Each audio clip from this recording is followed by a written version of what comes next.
right. Welcome to the Prospect Podcast, the late night version here. Late night version. So we talk a little lower on the late night version versus when we have our 10 a.m. version. But yeah, no, we have a great guest today. Coach that's coach has been a head coach for coaching over 30 years and was a head coach at William Patterson for a very long time, William Patterson University. Was most recently at Sleepy Hollow in New York. um, Helps kids as well with recruiting and that part of the process. Um, and so we're really excited to have Jerry Flora on today. So it's great to have you on, Jerry. Well, I appreciate you having me on. I really do. It means a lot. Um, I'm Coach Schuman. I have Coach D with me right in the middle today. We never know where you're going to end up on this on StreamYard. We never know who's going to be on top or who's going to be on bottom here. So it's just random. But we're really excited to talk to Coach. Coach, if you could just, I mean, I touched on it. Obviously, Coach, you've fantastic career. You've coached many NFL players and, you're at William Parish for a very long time. If you could kind of talk about, your whole career as a coach and dive into that so everybody understands. Yeah. So this is my 33rd year coaching. I started right out of college in '92 when I was at Iona College, and obviously now they're Iona University.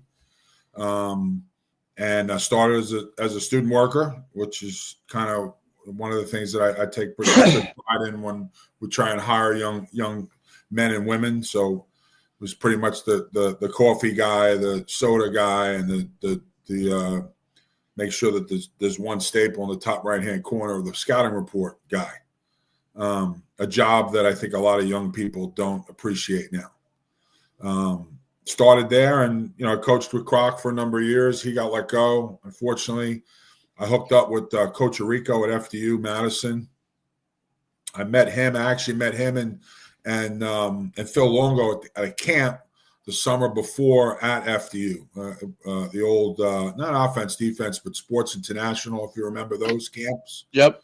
So I met Phil and I hit it off because we were both running shoot guys at the time because I had played for Coach Spence, who's down at Georgetown now. And he's been all over the place. And we kind of hit it off. And I went to FDU for a season. I was driving back and forth from New Rochelle. I was teaching in New Rochelle, getting in the car, driving an hour and 15 minutes. I was that desperate to coach. I was fortunate that Coach gave me a GA. So I pretty much prepared all my stuff after practice, gave him the stuff. He ran the first 20 minutes of practice until I became I actually got married that summer, so I started to stay in the facility a couple of nights a week because we used to bring the kids in on Sunday and have off on Monday. So I worked it out where I didn't have to come back till Tuesday. I did that for a year, and it was just too much. They hired Fred Mariani, who came from Fordham and Lehigh. I knew that I was teaching right behind the school. I knew the AD at the time, asked him, said Fred was looking for coaches. He hired me as a special teams coordinator and receivers coach. I was the bridge, probably the bridge with the alumni too, because I took over the football alumni. And then, then Phil decided he was leaving. He went with Larry to William Patterson. So he had hired Phil as his full-time guy. Phil and I kind of stayed in touch, and then year 3 at Iona, Phil, I guess, was taking a job somewhere. I forgot where he went from William Patterson. I know he's been all over the place. And he called me and said, no, I forgot where he went, but I want to say Temple or Delaware or some bigger school. I don't remember, but he called me and said, he's going to be leaving, and he knew I wanted to be a full-time coach if I was interested. So I said yes. So he got me in touch with Larry. I interviewed. I got the job. And I worked full-time there for Larry for 3 years. Unfortunately, he got let go. Then I had a great opportunity to work with Mike Miello and Ed Stinson, which was just an absolute – I think it was the polish of my career. I tell Mike and Ed all the time. Ironically enough, at the time, William Patterson only had one full-time guy. It was the head guy and one full-time guy. So when he hired Ed, I'll never forget. I was in my office packing up all my stuff because they never bring on the new guy. They usually just clean house, and I kind of ran the program in the interim because I was on contract.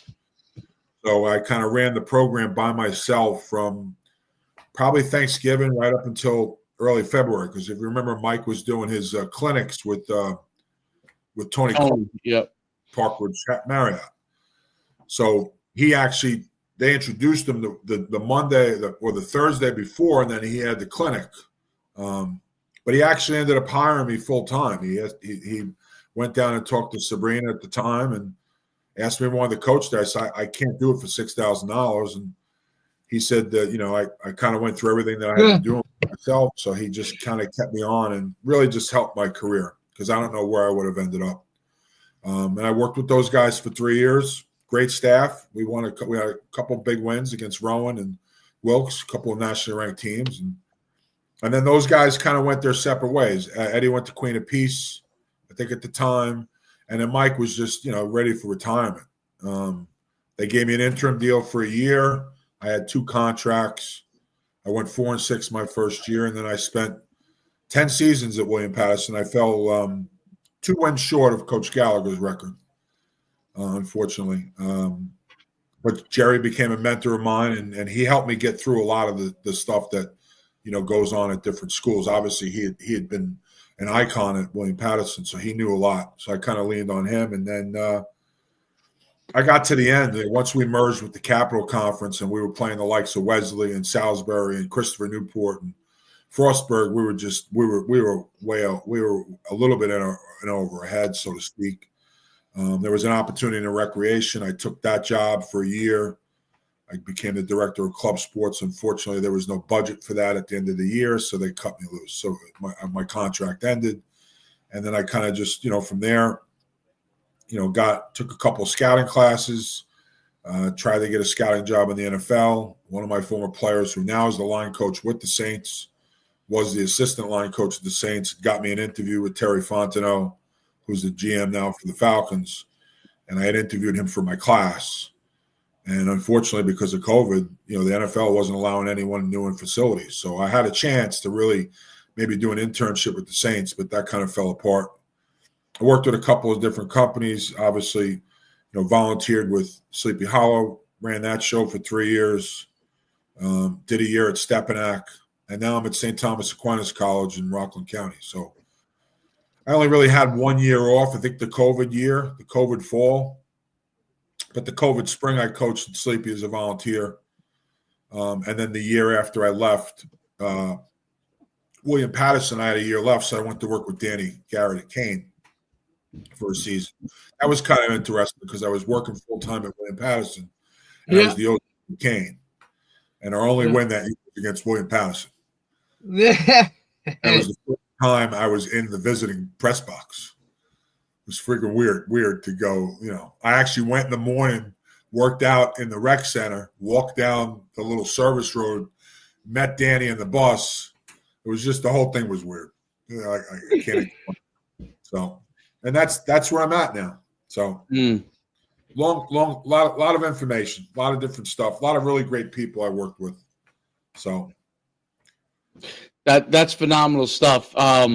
It's quite a wild ride. When you're coaching in college, especially at the D3 level, and then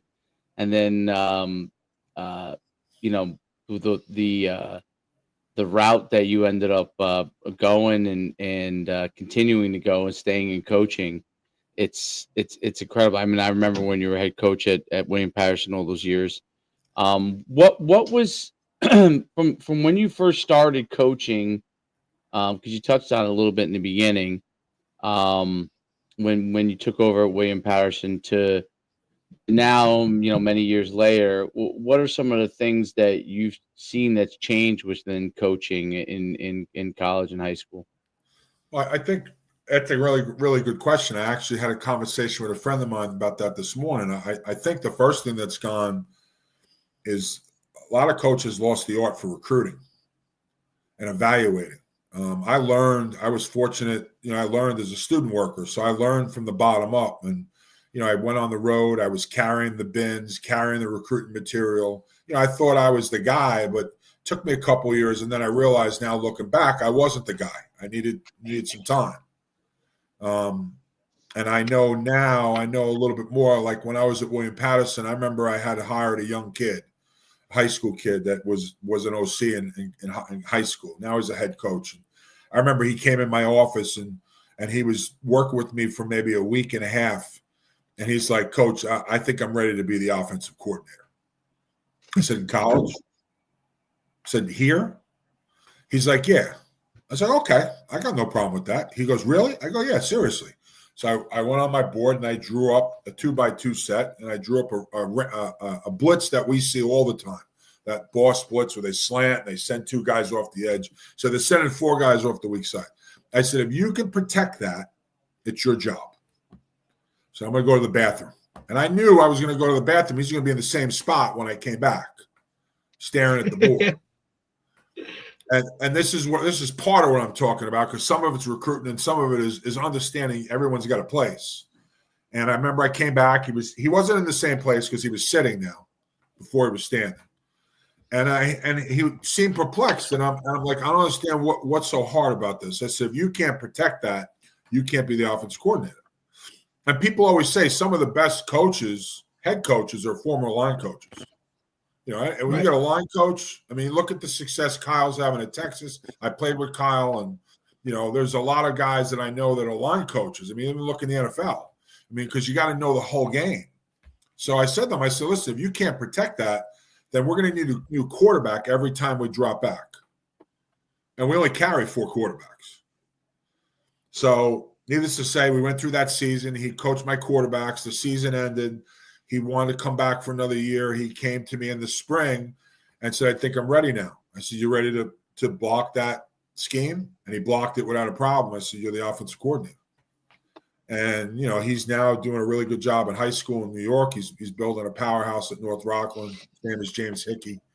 But my point is, the first lost art is the evaluation piece, like watching film, looking for the right things on film. It kills me when I talk to prospects about highlight films.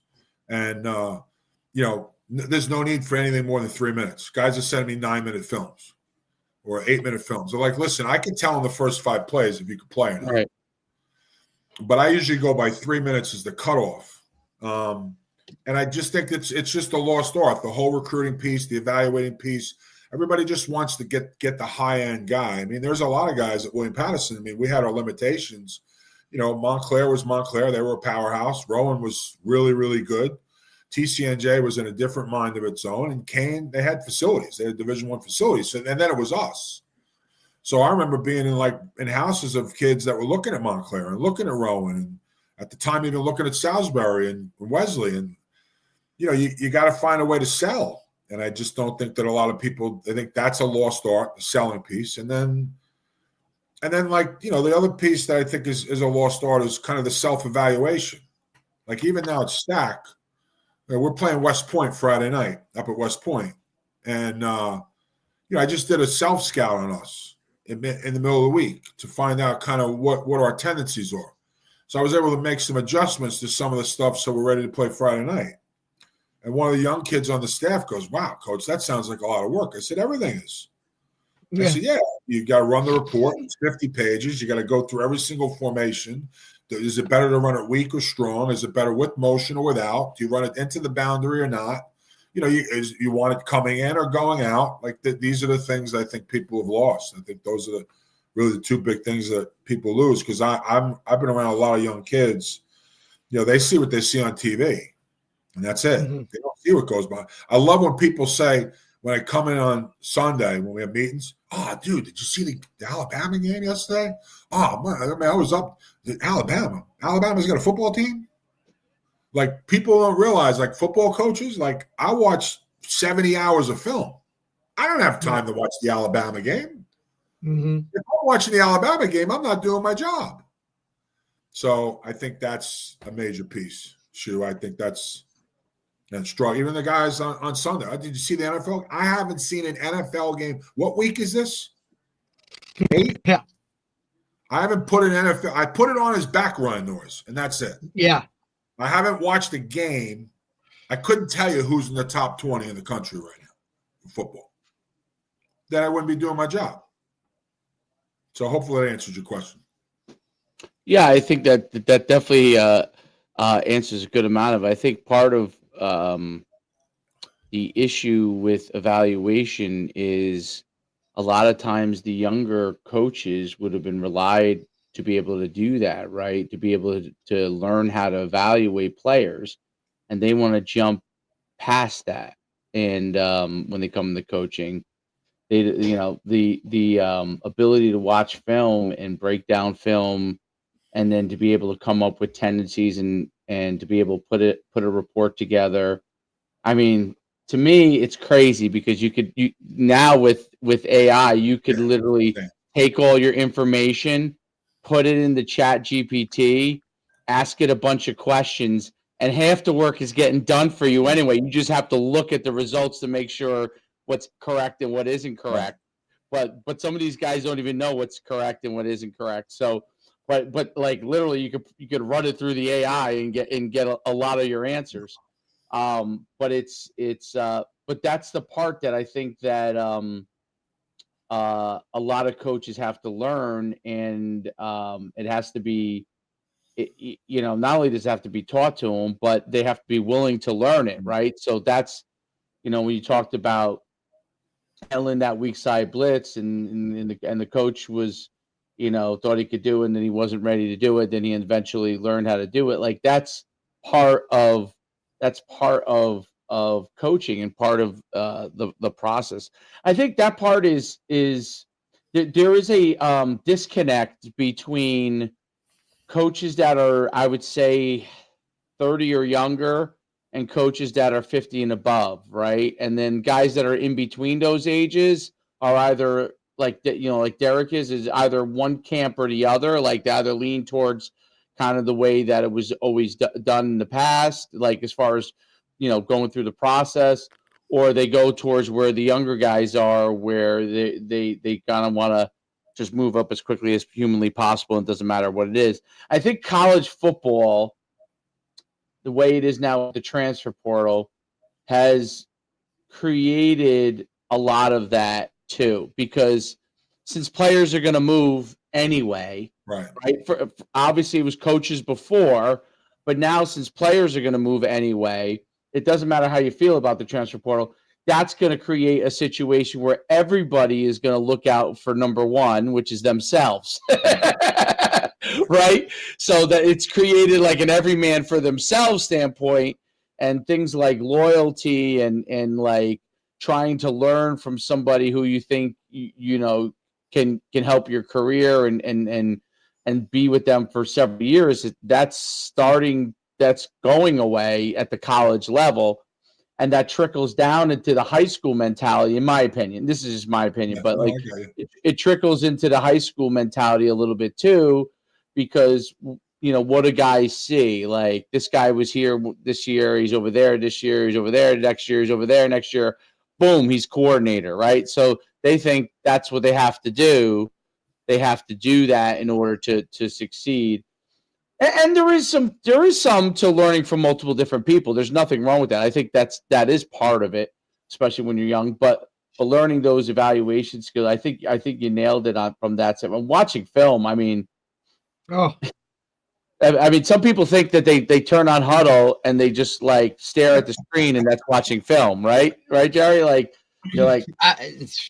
I remember, like when I first learned, and I think I told this once before. We used to write every play down by hand, with a pencil. Yeah. So it's because in case I had to erase something that I made a mistake on, you know what I mean? Oh no, it's not this. You know what I mean? I remember when I worked for Fred, because Fred was the first one that started doing that, because he had gotten it from Lehigh. So from, I guess, Pete Limbo at the time was at Lehigh. So he had a book. He had 4 books for every game in a box. So every coach had a certain game. And so I got maybe first game, 5th game, 8th game. And I got the book. And I remember I used to have to go home. You had you had the really long cord with the, what was it? They called it the commando, the remote. That's right. The commando, and then you were literally the cowboy remote. The cowboy, right? Exactly. And we were using the stencil thing to draw the plays. Yeah, to draw the circles. Right. And then at the end of the book, Fred had enough knowledge at the end that the last 4 pages were summary pages. You had to summarize everything and then give him the book. And then after if he didn't came back to you in a half an hour, you at least knew you did your right job. But if he came back to you right away, like a teacher, man, you got yelled at like it was no one's business, and you had to go back in and do it all over again. That art is gone.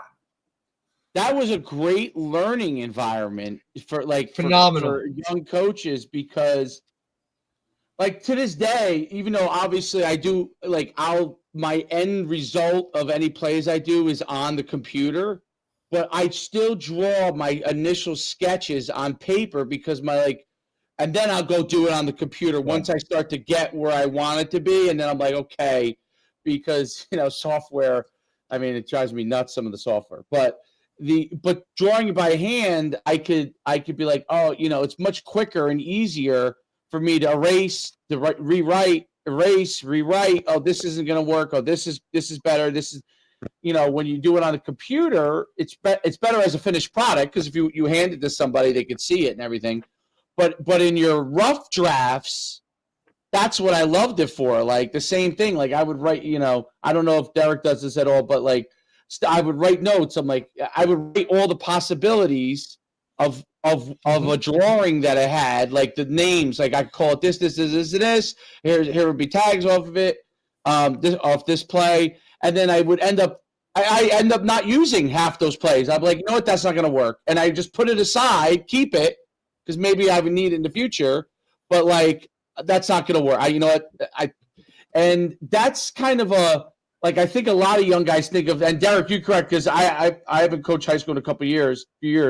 I just coach my son's team now, and but the coaches now young coaches now have no clue, would think that would be a waste of time. But Absolutely. I think the mental exercise, I like the mental exercise of my thoughts going through it, and literally like in my head, I'm thinking about what the play looks like in my head, and like with the players in it, and then I draw my circles and all the, where everybody's going. And then I'm like, okay, well, that's not coming out exactly what I thought it would be. Right. And then you go back and you revise it. Right.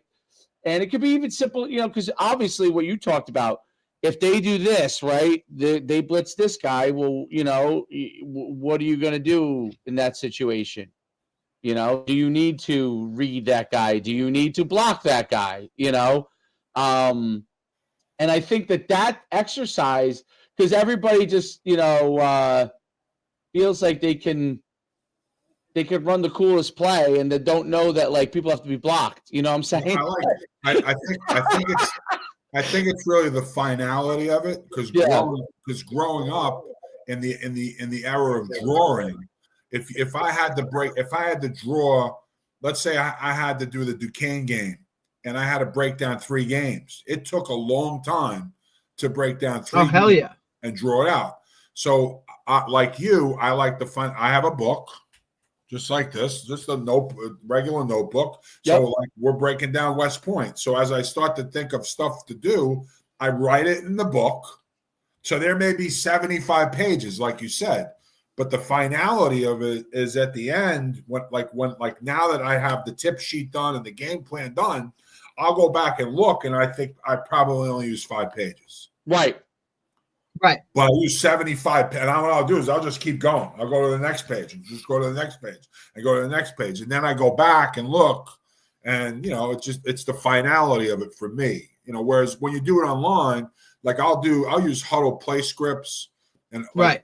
I put our tip sheet together with the play scripts. Yep. And I use installs for the game plan. But, you put it up there and it's there. So it's not the same as when you write it down. So, it's right. And when you have to delete, like exactly that's like, to me, always the final product. It's much harder to go through the exercise of your thoughts in that fashion, because you're constantly like deleting these lines and stuff like that, and you're like, you have to redraw it on a.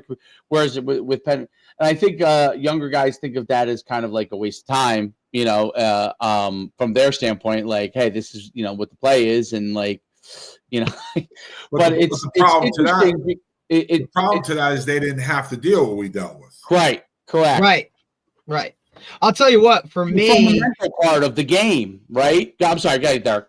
No, I was saying one of the best things was my first 2 years, coaching was I had to, hey, your responsibility is you draw the scout cards, right? Like just drawing scout cards, for whatever offense, defense, specials, to have in that binder. So the DC or the OC, you know what I mean? Like, but that every day of sitting there drawing those circles and scout cards and doing this, and hey, all right, Tuesday short yardage, or Wednesday now we're going down a distance, stuff like having that was one of the biggest and greatest teachers ever, right? Because that's just you play the game and you think you know it, but then you go into coaching and it's a whole different side of it, and the preparation. And look, there may be days when you made 50 scout cards for the week and you use 10 of them, or you don't use them at all, right? And you're like, what are we doing? But learning that process, and I'm like you, Dave, like I still draw everything out before I put it on Huddle or put it into a practice script. And you're right. The young guys look at me like I'm crazy. Like, why are you writing that down? Like that makes, like, what are you doing? You can do all of that with this. Yeah. I said, well, this is a process of like how you learn it. You know what I'm saying? Even for my players, like I'll make them draw out the formations in the summer to kind of get it into their heads. And I just think you're right, Coach. It's a lost art for young guys because they just want to get to where they got to go as fast as possible without, putting in the work and doing some of those other things that, like, really kind of get you to that next level so that you can deal with issues that arise, right? Because coaching is a lot coaching on the fly, or how to, what you're dealing with in fast time. You don't have time to like think. You got to like know what's going on and have an answer for it like fast. I don't think a lot of coaches can do that because everything they've done is structured, right? Where they just don't have that knowledge. I'll never forget when I hired Sean Williams, who's the head coach there now. So when I hired Sean, because I'm good friends with Charles Way, because Charlie at the time was working in engagement in the NFL. So he wanted to try and bridge the gap between some of the former players. That's why I hired Tank, who played for the Eagles, and that's why I hired Tony Woods. And we had a really good defensive staff in 15. It was all NFL guys. It was a blessing. I'd give someone to do the 7-on-7 stuff, and I'd go down to the defense and I'd take notes. It was all former first-round draft picks.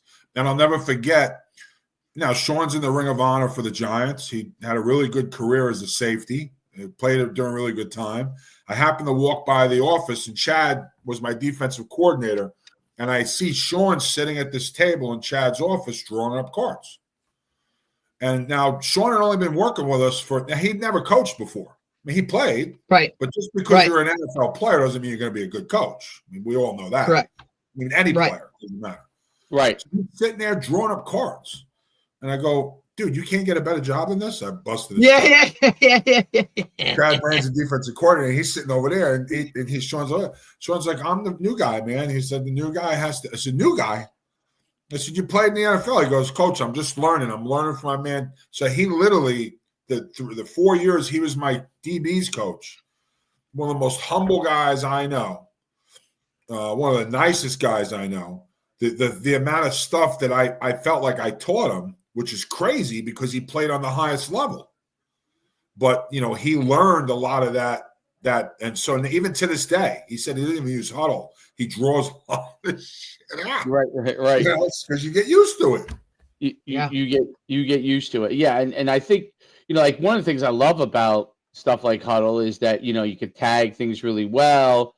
But like, even when you tag them, you tag formations, emotions, like I got to go back and look at it because sometimes I'm like, that doesn't seem right. Like they never ran that play out of that. Right.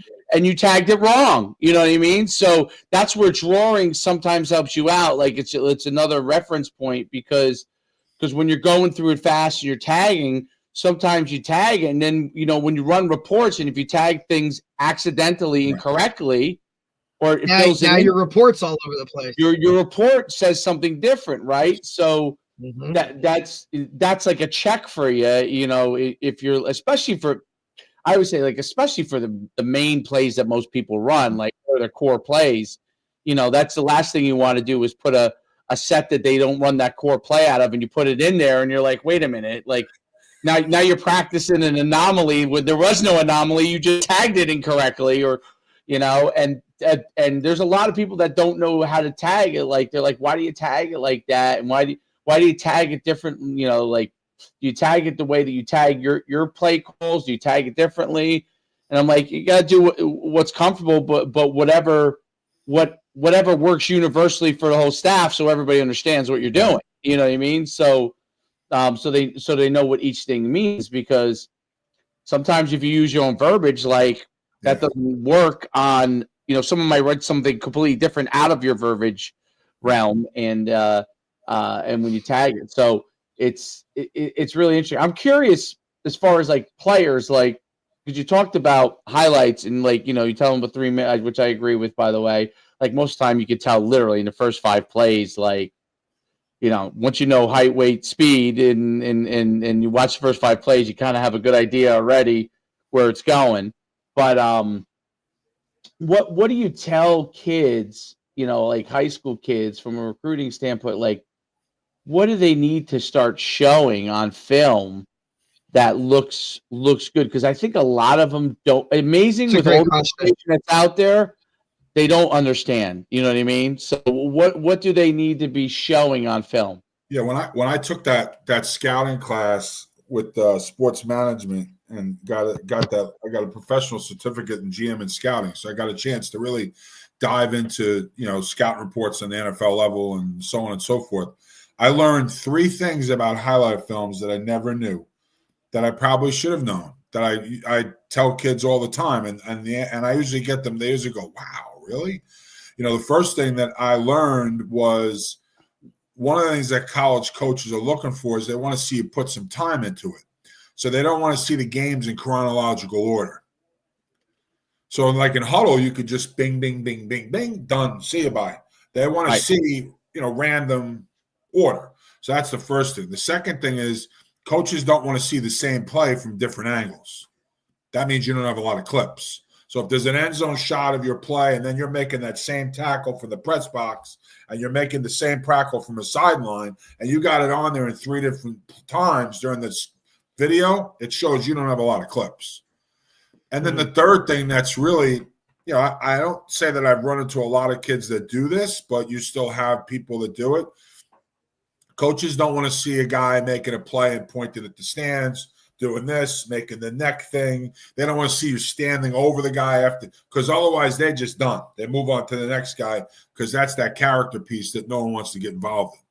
So I usually tell kids to do that, and then pick some different angles, but do a variety of stuff. Like running backs only put runs.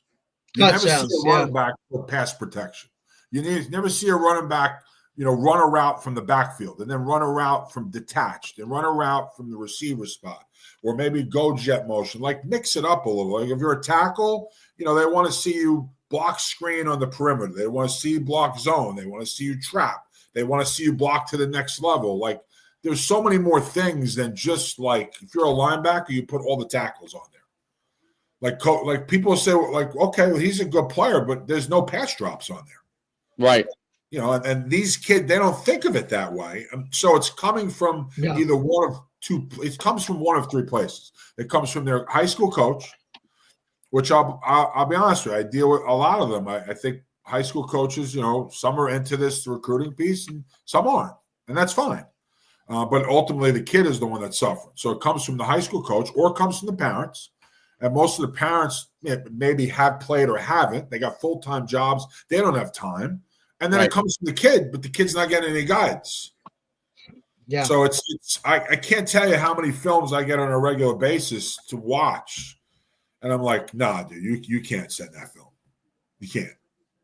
Like, but coach, I made 17 copies of it. Yeah, but you can't send it. Who told you can send that film? So Right. like that's one of the things I do a lot more now. See, even though I do have my own recruiting business, and I have some clients. I've been fortunate to place a lot of guys. To me, my reputation is more important than me making about $1. So what I struggle with is the information that these kids are getting and the parents are getting and where they're getting it from. It's not right. Very true. The biggest problem with that part of the business, having done a lot of it myself, is that like they want you to tell them what they want to hear, and that's not correct. Like, Yeah. like I could, This I could tell you where the stretch of where you might go, and I could tell you where the reality of where you might go. But like the stretch is actually the stretch. The reality is most likely where you're going to end up. You know what I mean? So but that's very hard. They can't handle. And in today's world with the transfer portal, and there's a lot of things I think there's positives and negatives to it, as there are for anything. But if you're a high school kid, recruiting is changed dramatically. Like you're not going to get recruited at the highest level unless you truly, truly, truly are an elite player. And people are like, well, what does that mean? I'm like, well, I don't know. Guys that would have been, you'll know it when you see it. Guys that would have been a Division I player would be maybe an FCS guy now, and an FCS guy might be a Division II guy. So, a lot of that's changed. And it depends on the position because linemen are scarce still. Yeah. Linemen are still scarce, and probably more scarce than ever, good linemen. But skill-wise, there is no doubt, like there's an endless plethora of skill guys. And so, it depends on what your position is. But if you're a skill guy, that's definitely the case. If you're a lineman and you're tall and maybe, you have size, maybe because they're so hard to find really good, offensive linemen and guys that have actual size. But it's less and less of because you could just go get a guy, like you could go grab a guy if you're an FCS program, you could go grab a transfer from Division II. He might be a little shorter than your normal recruit as an offensive lineman, but this kid's been an all-conference player. He's going to come right in. He's going to start right away, okay? And, and service you. And that's what's happening more and more. And then, obviously, there's also huge issues with the transfer portal where, you're bringing in another school's culture into your culture, right? So whatever that is, could be good, could be bad, right? Like, and a lot of these coaches are seeing it. Like you're seeing all these guys talking about it now, like because obviously all the firings that have happened at Division I level. It's like, well, when you dive down the transfer portal realm, and it's one thing to bring in 10 guys, it's another thing to bring in 50. And my alma mater where I played, UConn, right? I mean. Because I do a show with another guy and then a guy who used to be the broadcaster for UConn when I played, and then a guy who played in the 2000s there and played in the NFL, and we talk about it all the time. Like there are games you're like, man, UConn can win 10 games, and then we lose a game like Rice, and we're like, transfer because the guys are not always on the same page. If something goes wrong, when it's rolling, hey, everybody's happy when you're winning. I mean, come on. But what happens when someone else hits you in the mouth and you're struggling in a game? Some of those guys are not you don't know it until you start to get into those games, but some of those guys, there's a reason why they're in the portal, And it's funny to say that because one of my former DCs used to always say that if you want to be the top player, then you should be in the top 10%. Like if you go to a camp, you should be in the top 10% at the very least. If you're not in the top 10%, forget about it. So if you go to camp, it's 500 kids, you better be in the top 10% numbers-wise. that's part of the reason why the camps that I've been running, I partnered with Zybex Sports. So I met Mike and his wife at the combine a couple of years ago. And so now we have verifiable data at our camp. So our kids are all getting laser tested by the best in the business. So what we've done is he's created a power index, which they came up with a couple of years ago. Because remember when Clowney came out, he was probably one of the most freakish athletes that had come out. And as a defensive lineman, he was doing like running back numbers. Right. So he came up with this analytic system because they wanted to try and compare a McCaffrey and a Barkley to a Clowney, even though it's two totally different positions, because those guys are explosive players, just obviously smaller. So he came up with an index from like 0 to 100, like a test grade, and the index kind of tells you where you are as a player. So we rolled that index out this year at WestCon camp, and then we did one at Kane later in the summer. So the top 10 guys at the WestCon camp, 6 of them have already gotten offers. The top 10 guys at the Kane camp, 4 of them have gotten offers because they are the top players. So I got concerned because like the top guy at WestCon was a 61, and the top guy at Kane was a 59. So I was talking to Mike because they're analytics people. I'm not. I'm a football coach. So I said to him, I said, listen, the whole scheme of things, if I got a 59 on a biology test, my dad was going to ground me for weeks. So he's like, whoop your ass. Right, exactly. That's besides that, whatever was left over. Yeah. But I guess Clowney ranked it like a 91. And then they ranked. Yeah, they based it off of that. The other 2 guys, and they were like 89s and 90s. So what I never took into consideration is those guys came from legit Division I programs. Yes. So they went through the lifting, they went through the nutrition program. They had people checking their body count, their body fit, all that stuff to build them up for the NFL.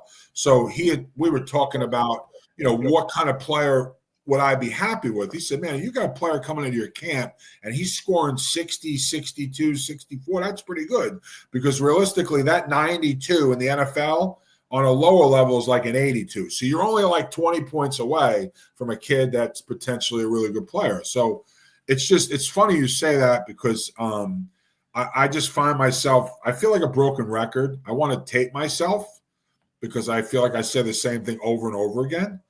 And it's part of the reason why now I'm trying to phase myself out of this business. I mean, I'm working with Charlie.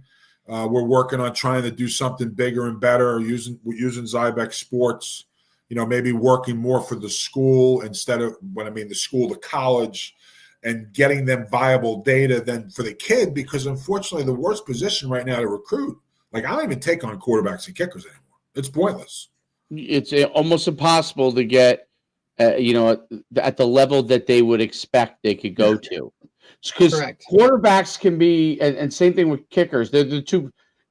Everyone wants if you're a guy that, because of what the great job that Chris Saylor has done, some of those guys with their kicking camps, where they made them national, like huge deals. A few of those guys, and they have thousands and thousands of kids.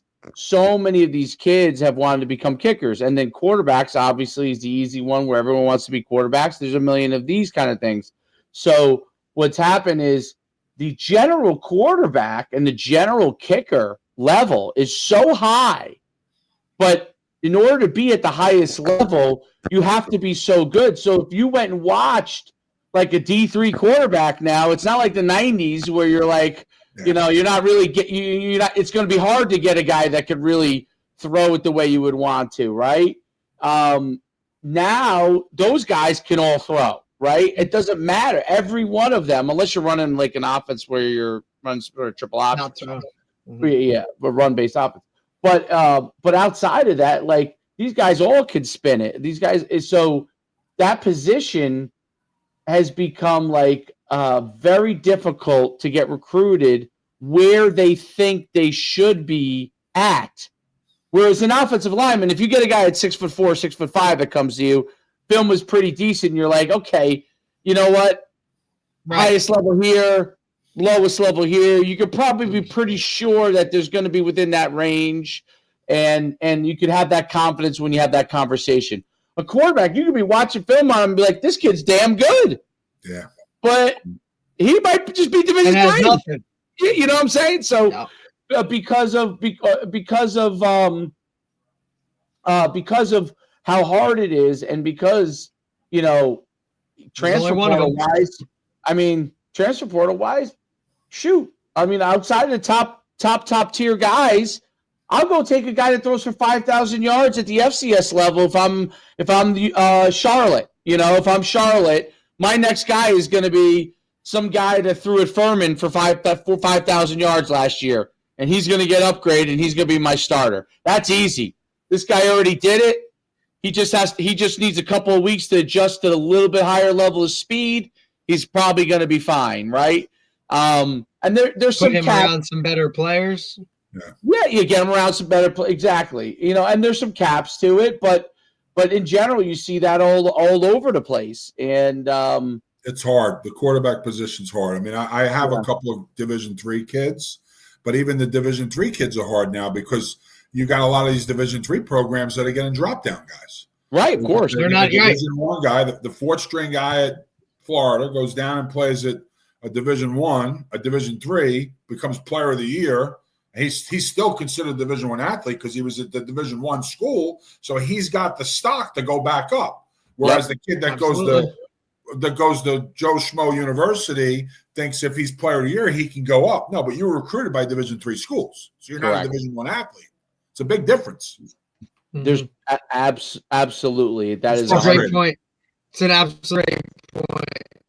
It's frustrating on my end, and I'm sure it's frustrating on yours too. And that's why, even for me now, like I probably business-wise could be killing it, like making tons of money, but I kind of go through like a selection process, and I'll watch the film and talk to the parents and see if they're really vested in it, and explain to them, like you said, hey, listen, the best I think you are is a PSAC quarterback. The best I think you are is a Mountain East quarterback. I think at best you could play in the NA-10. But like you said, they don't want to hear that. They want to hear you say, what do you mean the NA-10? Absolutely not. No, you can't play that. And especially when, Coach, when they're, paying you to do something, right? There's now a level of expectation like, well, what do you mean? Like, I gave you this, and now you're telling me this. And look, the recruiting game, even as it's extremely difficult. Is even more so now as a high school coach. The foot traffic within schools is not anything like it used to be.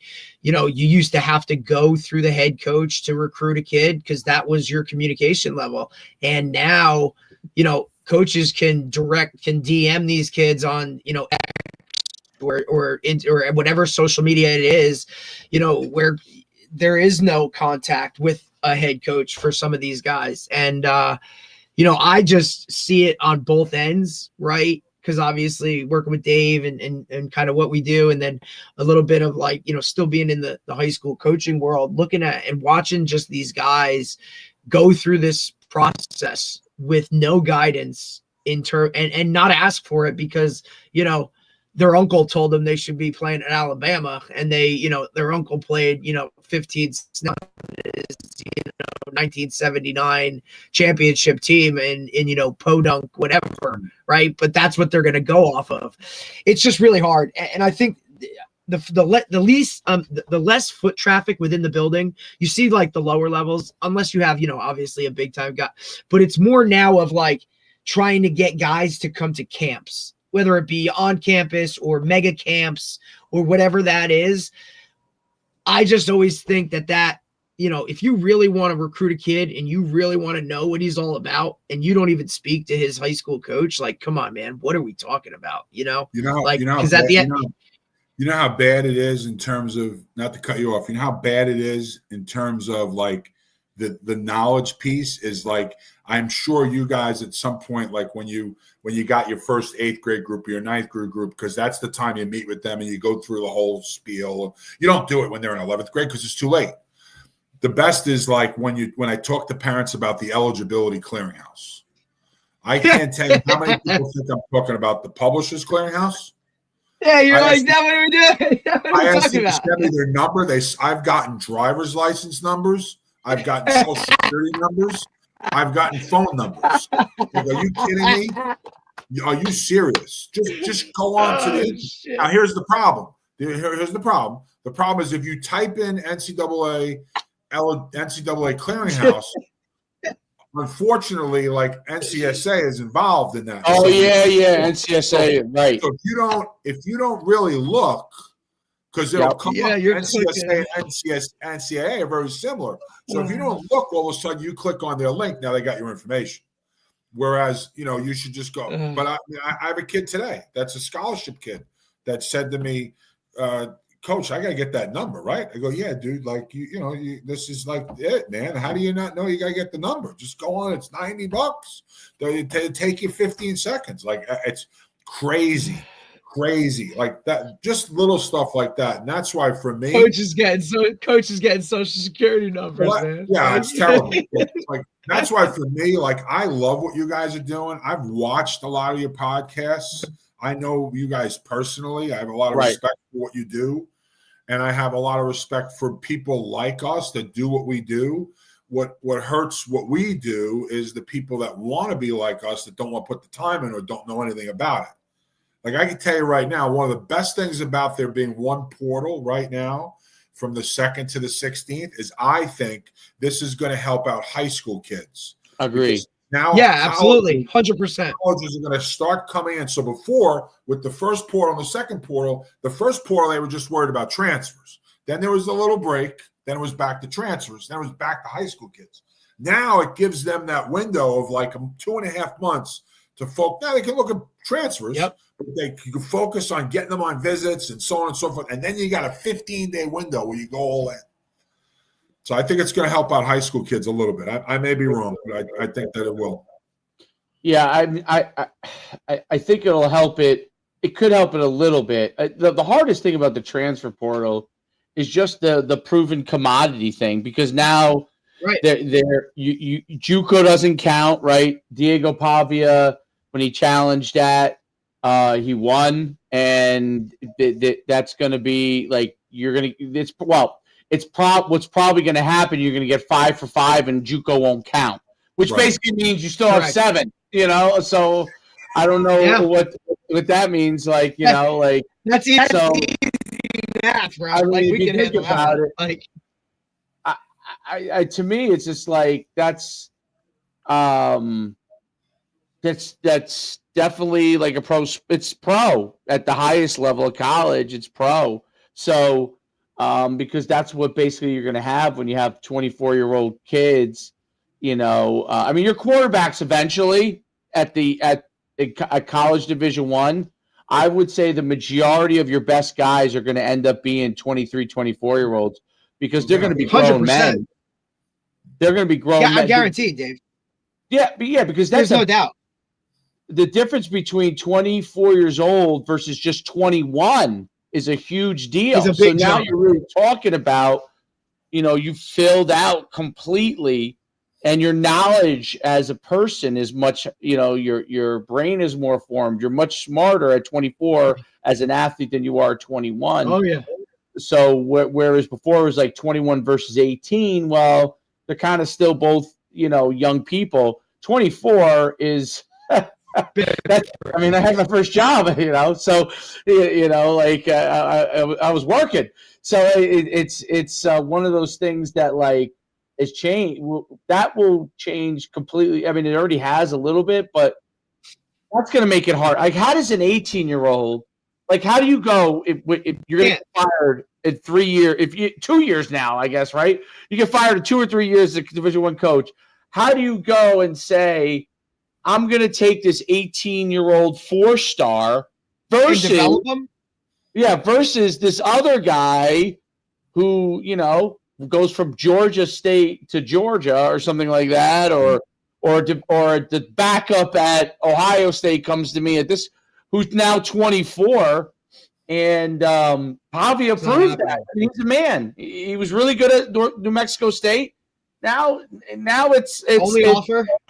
It's literally a grown man And I think that part has just made it. I think that obviously the NCAA just has their hands in the air from this standpoint. I just think it's about They don't education. give a shit. I think it's about education. Yeah. And I think the more that we can educate kids, is better. And even the Division III thing. Like I played Division III football. It's one of the greatest experiences of my life. I mean, when I played Division III football, our conference was us, Fordham, Hofstra, Stony Brook. It was a Liberty Conference, Pace, Merchant Marine, Post. I mean, it was a great conference. And like I tell kids all the time, like don't big time a Division III guy because I don't know many D3 guys that want to be D3 guys their whole life. Look at some of the guys in the NFL that are D3 guys. Look at some of the guys that, like to me, the appreciation of a D3 guy that's used to shit. I used to set up my own drills as the head coach or bring out the water or on game day, set up the headsets. Or remember the days when we used to have to run the wires? Like we had to do that stuff. They don't have to do it. Like Division I, you don't do that. There are people doing it. So what I tell kids is, hey, listen, the expansion of staffs at the Division I level now is unbelievable. I tell kids to get in front of really good Division III programs. Like for example, I had a kid last year from Westchester County that wanted Division I. He got a ton of D2 offers. He got some really good. The whole NESCAC offered him. Hopkins, MIT, like really good schools, but that wasn't good enough. He wanted Division I. So if you remember, someone from Bentley got the job at Davidson because the guy at Davidson went to Rice, right? He was the guy. Yeah, Abel. Yep. So he went to Rice. So what happened was like within 2 days, like this guy had gotten an offer from Davidson. From Bentley. So a couple whites from Bentley went to Davidson, and sure enough, 3 days later, he gets an offer at Davidson. Now he didn't get any Division I offers prior to that, but because of the relationship he built on the lower level with a coach, that coach made the move. He's a Division I player now. That's lost. I also think.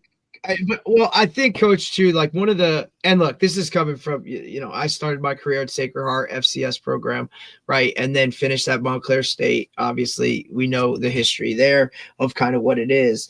And I'll be very honest, and I've been open about this numerous times. Like, I've played with better players at Montclair State, right? And that's just – you're talking Division III – FCS and I know Sacred Heart now they're CAA, but they were mid-major back then, non-scholarship. Right. And I'll tell you what was really funny was my year at Sacred Heart, we played Iona, right?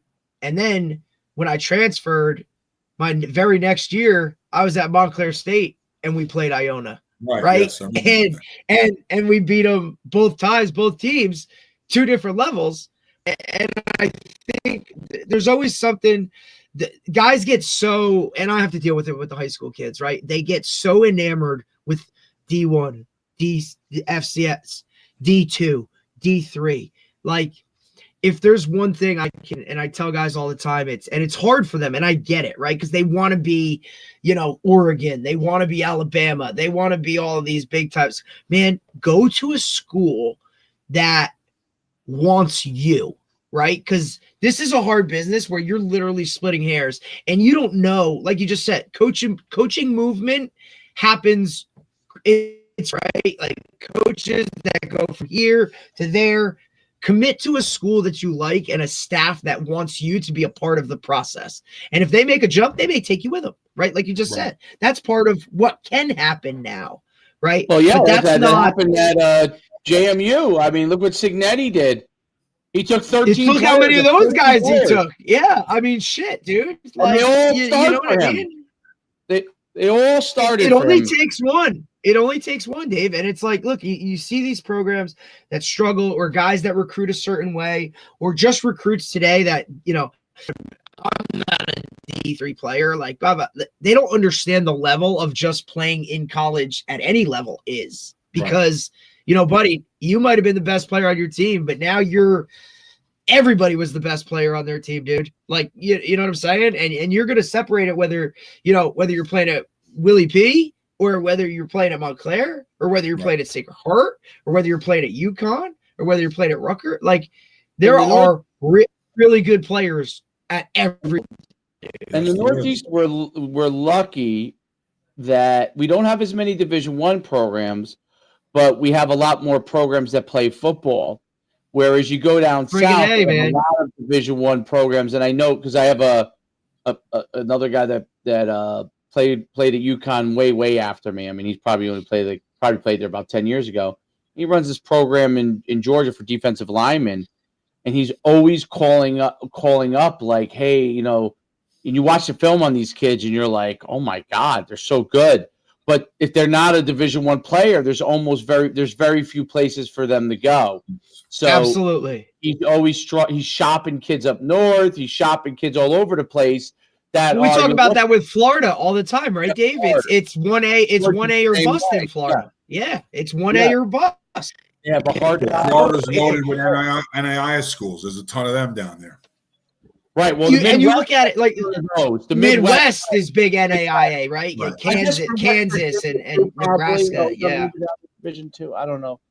But that West Virginia league used to be NAIA, but maybe it's Division II now.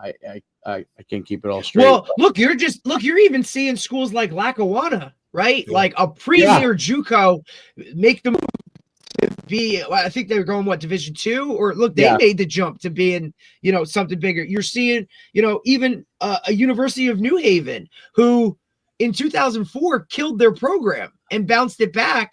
And now have gone from a D2 to a 1A. Like schools are making moves. I mean, you were at UConn when they were, and now they're right, and now they're, what I mean. You can just look over the last 20 years. I was there in the beginning of the transition. My senior year was the first year of the transition. Well, I see the JCs taking a hit because of the evolution of the prep schools. Yeah. Once again, everybody wants to go bigger. So you can freeze your clock. You can play someone your own age. Your clock doesn't start, and you can go somewhere. You're a rent-a-player for the fall. Yeah, you got to pay $75,000, but you go to a JC, your clock starts. You're now into full-time semesters. Well, that's the other thing. That's the people don't understand that either, Dave. Right? Like we talk about that too. The prep route, and then like when your clock starts. That's a different world. Yeah, so the prep school, because people want to do it now because if you're recruiting transfer guys, it all just pushes everything to be older. Because if you're let's say you're an 18-year-old, you're graduating. Well, now you feel like you can't compete because you got 23-year-olds. So now you want another year. So you're 19 when you enter you enter college, right? Or some of these guys, are almost 20. So it's reclasses, man. Like that's what I'm saying. I prep you get some of these guys that are like 19 years and like 9 months, So it's because they feel the pressure to try and get to get to this level. Now, here's the one thing about the prep school stuff. If a kid is immature physically, I get it. If they're already like a full-blown man and they're doing it, they're not going to go any higher level. It's going to be the same level. You're just risking another year of possibly getting injured or something like that, and maybe hurting you're delaying your life. Like, you know what I mean? Like I had a D1 kid get a D1 offer, and I tell guys, if you get a D1 offer, there's no need to go PG. Yep. But he didn't like the school academically. So he threw it back on the table and said, okay, I want better. So now he got better. He ended up at Yale. So I think he went from like that's a win. That's a slight win. Yeah, he went from like a Pioneer League to a Yale. But then the second kid, same deal, had a Division I offer, but didn't like it, wanted back in, and then ended up at a D2. And the parents are like, what the hell? I said, listen, you had a D1 offer. I told you not to bail on that. There's no guarantees that you're going to get something better. It's like you're playing with house money. You just won 1,000. You put on black 7 and red 7 comes up. It's the same thing. 100% right. But the big problem with PGs that I've learned that is really, I think, is the culminating factor what's going to push these JCs out is I have kids now.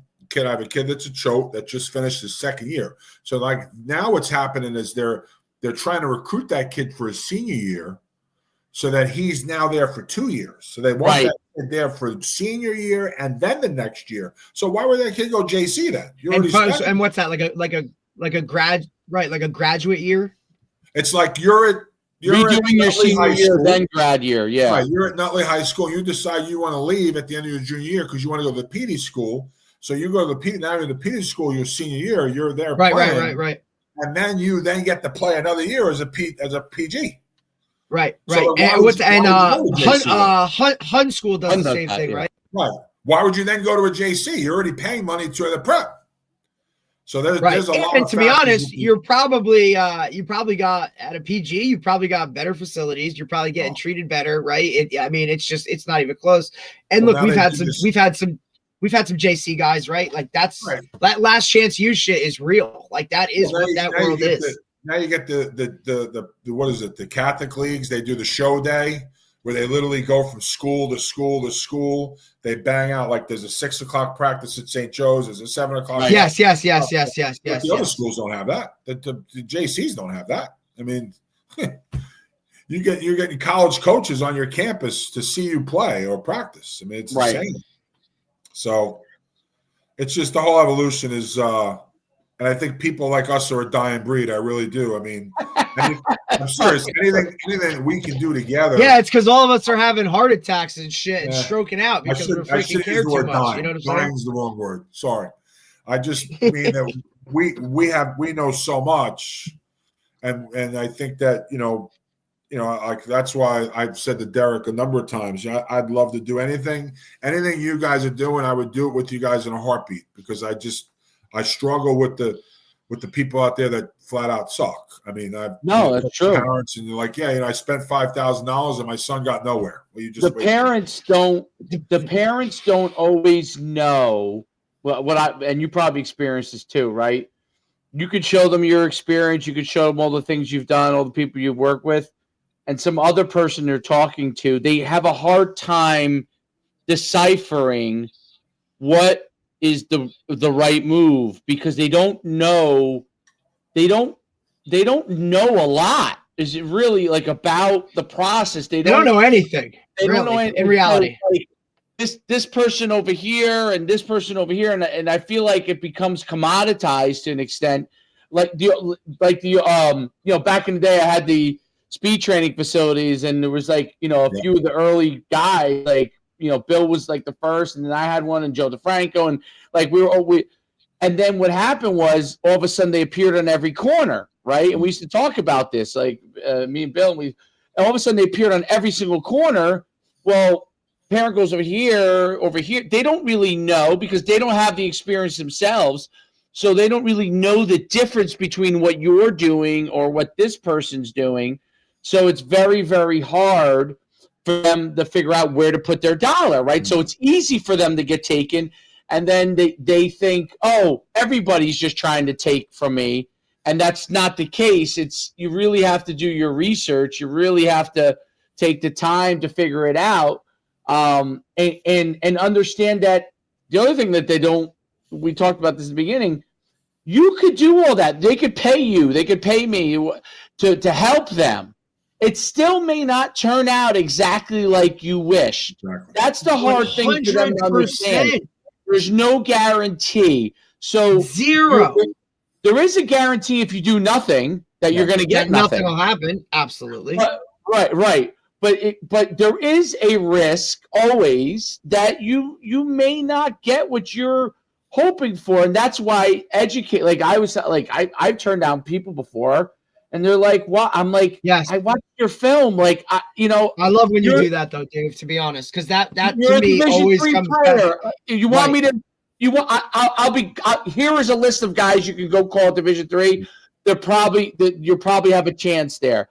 But I don't want to take your money for a person that is going to be a definite Division III. Look, there are kids that you work with that fall to Division III. That could happen, but if I know for a fact that you're really not any higher than that, to me, it's like you could probably figure out places on your own just as quickly as I could, and you're in the back of your mind. I know you're hoping for something higher. None of those schools are going to even talk to you. So it's just not worth it. And I always feel bad when they tell them because but it's just, and sometimes I've had people and I'm like, you're not a college player. Like maybe some Division III will take you.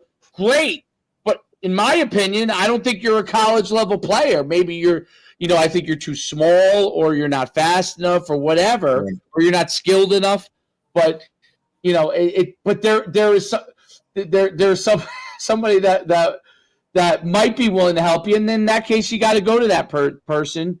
But I think and listen, there are guys that will take guys to just take money and tell them everything they want to hear. You know what I mean? Like, and that's the problem with it. Wrong too. I mean, I'm sure you've experienced. Like, I've watched a guy's film, and I'm like, I think this kid's a really great player, and I could take him. Here's the range. They're always going to fall within the range, but when I'm talking to them, I really think that they could play at a certain level. But I don't make that decision. You know what I mean? So it's no matter who I put it in front of, in the end, that coach is going to make that decision. Parents think that it's a lot of parents, and you obviously you're a college coach, so I'm just preaching to the choir on this. But parents don't realize that a college got to be the right fit, man. It's got to be the right fit. This is their full-time job. This is their full-time job. They still have to go through an evaluation process. They're not taking a favor for Dave Schuman because you always say that, and I know him. I love when you say that, Dave. I love when you say that. Like just because I know a guy, right? Like, coach, don't you know coaches? I know if you fuck ton. Like, you know what I'm saying? Because you know someone. Putting food on my kid's table, like, is gonna, you know what I mean? Feeding my child depends on you coming here and being a high-level student athlete and playing a game at 18. So you better be the cream of the crop, dude. And when when we show up to the meeting and you're wearing pajama pants and mom's like, all over the place, like, yeah, I'm recruiting everything here, dude. Like, not just you. I'm recruiting mom, dad. So I think that's another part of this piece, Dave, that a lot of people don't understand as parents is like, we're recruiting the whole kit and caboodle here. You know what I'm saying? Like, mom, I got to deal with you for the next 4 or 5 years too. So if you're these crazy ladies in the stands yelling shit that you have no idea about, like, block for baby boo-boo, like, figure this shit out, dude. Because, like, you're a part of this process too.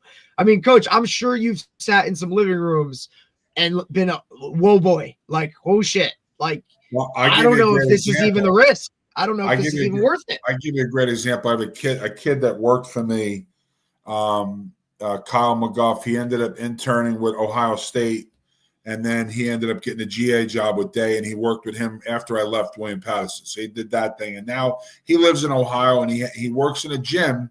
Well, I think the guy that owns the gym, they used to work for the D1 camps or the D1. Yeah, yep. So now he works for a guy that is a hockey player for Tennessee. He owns this facility. So they do a lot of hockey stuff. So I'm on vacation. He reaches out to me and says, I got a kid I want you to talk to. So the kid came in. He's an 8th grader. He's 6'4", 265. He goes, I'm talking to the mom. And the mom was talking about how she was going to spend $3,000 on a recruiting agency to help her kid. So I said, no. Have her get in touch with me like tomorrow. So I was on vacation. I got on the phone with her, really nice woman.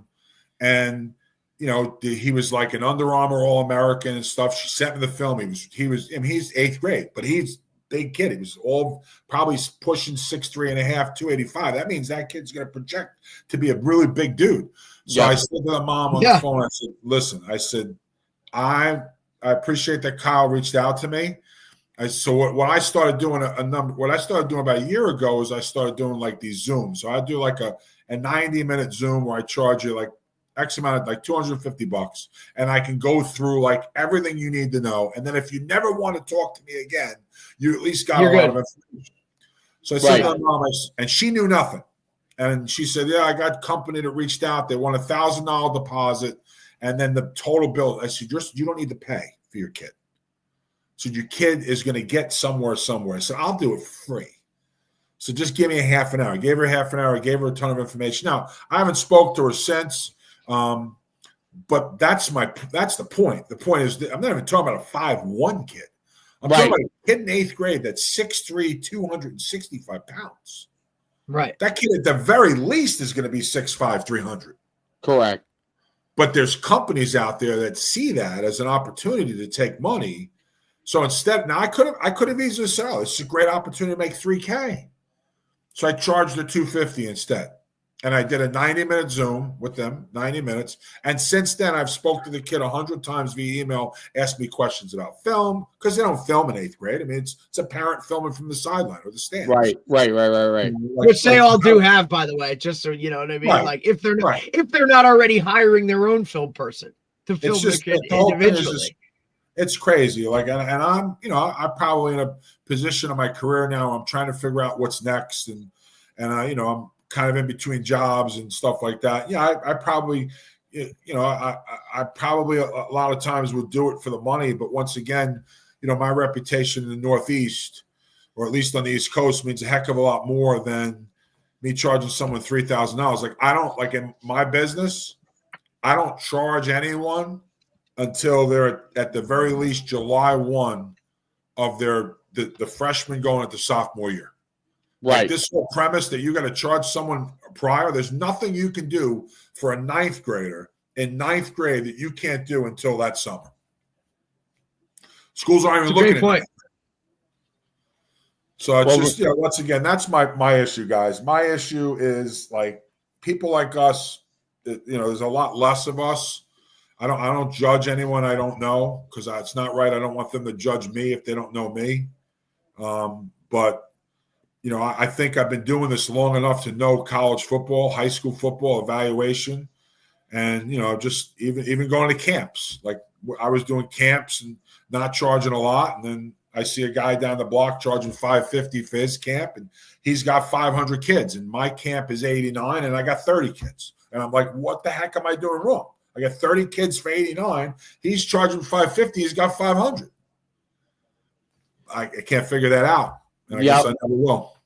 That's it is well, the marketing behind that 550 camp is at a different level. That's what it comes right down to. It's and there's a lot more flash. That's the other part that has become, like when I was running 100 events around the country, showcases, and I think originally we charged like $60, and then we were up to like maybe at the highest end we're up to like $79 or $89, something in that range. And when the market shifted, and we were having like 20,000 kids come through at one point. But when the market shifted, and some of those camps that were charging, like at one time they were charging like 800, some of them 700, and they were getting the same numbers. And people were like, "Well, why aren't you doing this at your camp and this at your camp?" And I'm like, "Well, we're focused on the recruiting aspect for $89. They're charging $700. Like, you're doing the same thing at this camp, but you're paying 7 times as much, so you should get a swag bag and all these other things, because you're paying for that swag bag. You're paying for that paying for the swag bag and the arm and the gloves, all the bells and whistles, Dave. The bells and whistles. For that. But it's that part of the recruiting thing was was crazy. And then what happened, I always thought the craziest part about all of that was, for a long time, those recruiting groups that do the 5-stars, like 24/7, now On3 and Rivals, for a long time they refused to sell out, right? Meaning they would not like sponsor camps, and they sponsored the Nike and they sponsored ours. But when NCSA got involved, NCSA had and I know the original owner of NCSA, because they were a sponsor of us for years, back in the day. But when NCSA really went hard and got bought out, they basically, now they're with IMG. The NCSA is part of IMG, so it's a whole different level. But when NCSA started doing all their stuff where they were going to get kids recruited, quote unquote, and they showed up everywhere, that began to get, and they basically bought their way into Rivals and 24/7. Yes. And when they did that, that shifted. And listen, those guys built a great business. God bless them, But what for me, what shifted with NCSA, and when my relationship started to go, I was coaching at Powell Park, and a kid who had no chance of playing in college was harassing me 24/7 because NCSA was like, you could play in college, and I'm like, listen, you're a great kid. You're a 5'9" defensive end. Like, you've done a great job for us. We have a really good team. They went to the state championship. You were a defensive end on that team, but you're not a college player. You know what I mean? Like, go to college, but you're not going to go to college as a football player. And they were telling him that he could. And obviously, I'm sure he paid them or whatever. And, I reached out because they were actually partners with us. I reached out. I'm like, you're reaching out to one of the kids I coach who is not a college player. There's no college coach recruiting him. He's not a college player. And your sales guy is telling him that he can play in college and he's paying this money and all this stuff. And this kid is having a disconnect with me. Right. Who knows exactly what's going on? Your fault. Right. So and the kid was a great kid, by the way. It was a great kid, one of my favorite kids. That's usually how it works. There was a time that he was really upset with me, and then and it had nothing to do with anything. Eventually he went to a Division III where he lasted 6 months and realized he couldn't play. Right. You know what I mean? Like that's what happened. And we could have saved him time and effort. He could have chose a college that he belonged at right from the get-go for academics purposes because he was a smart kid, right? And that part was where I was like, wow. So once they bought their way into, at the time, I don't even know if they're involved with them anymore, but at the time they were involved with Rivals and 24/7, they bought their way in there. That changed not only what kids got, not the highest end, but as far as like kids were getting put on their sites that didn't belong on there, because they were paid customer and NCSA asked them to put them on there, which watered down the marketplace where all of a sudden kids thought that they should be on there that were not on there because they knew of someone who wasn't that good that was on Rivals' site. Was on it. Right. And this kid's not that good. I'm just as good. I'm just as not good as that kid. Now you're the crazy person. Now you look like you're the person that's crazy. Right. And when you're telling them that, like, in order to be a ranked Rivals guy, you really have to be like a really good player. But no, it turned out like there were some people that bought their way into the situation. And that changed that part of it a lot. Now that NCSA has been bought out by IMG, they've rolled it out nationally and in every single sport. It's everywhere, and it's obviously known as a business. People now are a lot more educated on NCSA, and I always tell people, hey, you know what? If you're a volleyball player, recruiting might be very difficult to get. I mean, the scholarships aren't the same as they are in football. Maybe NCSA can help you. If you're in football, you need someone that understands the navigation specific to football, which is going to be very, very different than what you would navigate if you're, for the most part, a non-scholarship athlete in an Olympic sport. You know what I mean? And that's a different thing. So, would you believe I interviewed for a job at NCSA? I'm sure. Would you believe that before I went into business on my own, I had found out from Tom Masella at Wagner, because that's what Tom did in between. He worked with NCSA. Right. He's like, yeah, you'd be great for them. And I interviewed with a couple people, and I got to like the final step, and then, they never got back to me. And I'm like, how could I was blown away. Like, how could I not be qualified to work for you guys?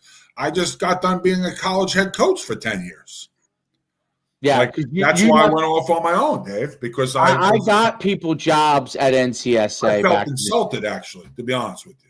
Yeah, so like I said, like we were partners at the highest level of NCSA. Like I'm friends with the original owner of NCSA when I would say he was really still decent. You know, they had Tom Lemming involved with them, but it shifted when he listen. I would have done the same thing if I were him. He sold his company to a private equity firm.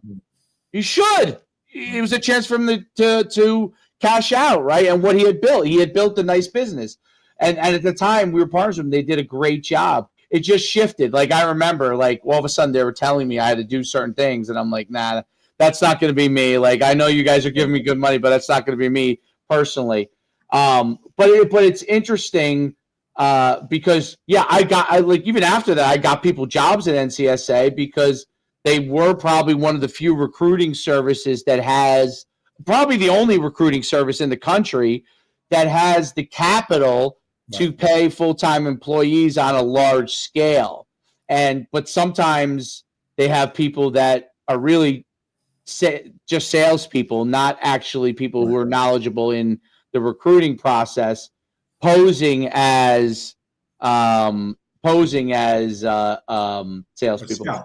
Yeah, and I know the ins and outs of the NCAA because I could tell you I was I was the first football partner that they had on a large scale, and I've been in their offices many times, and some of their executives have climbed.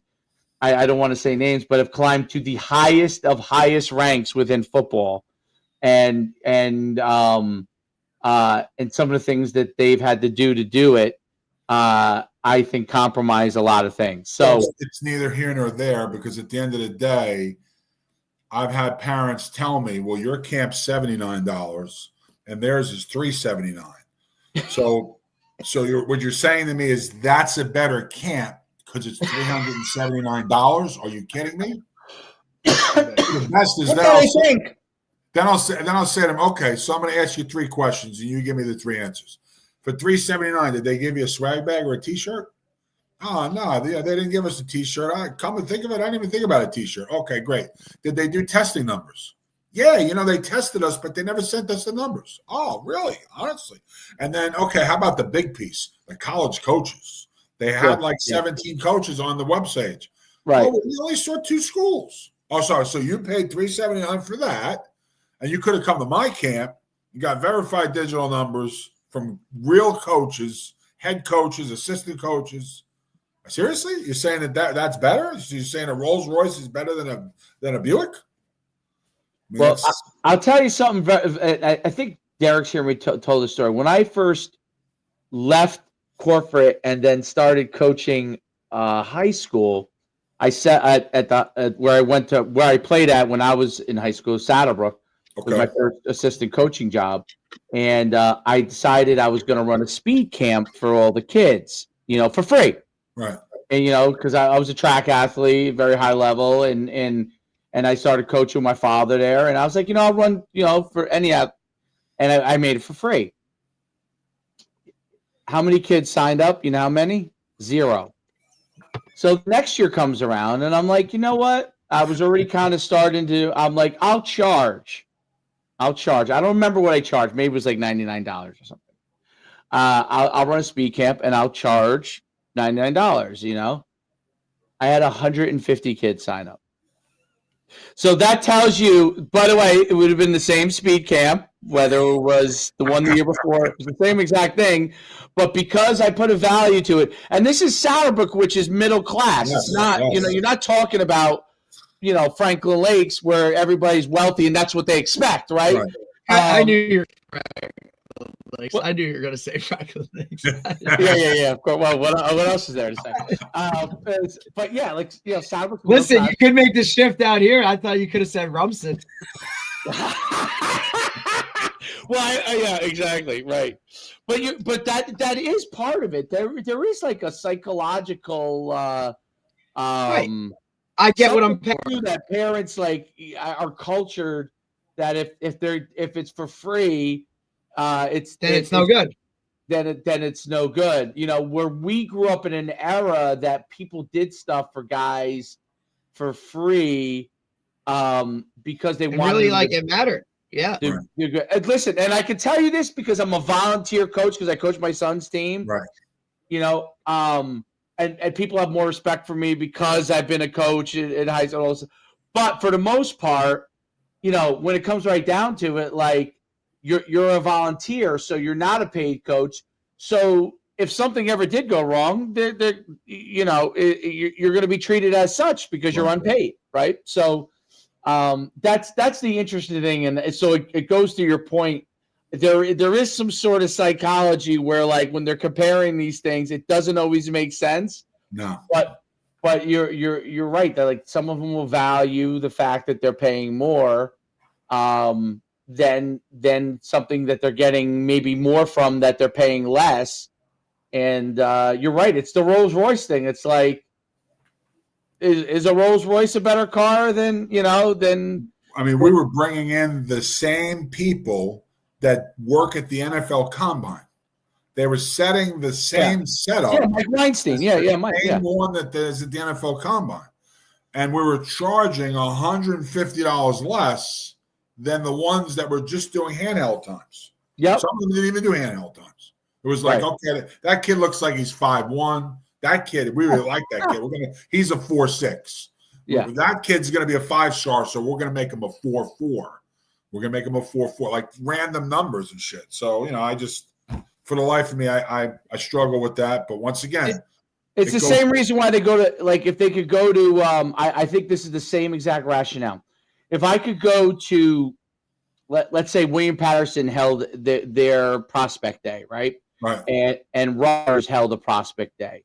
But they're not a Rutgers level recruit, but they'll all go to the Rutgers camp, okay, with no shot of being looked at because they think because it's Rutgers, that's higher prestige than, let's say, William Patterson within in the football space, and they'll go there and not get looked at. You know what I mean? So that's the other thing that, like, listen, the Division I colleges, they know that, okay, and they do it anyway. So a lot.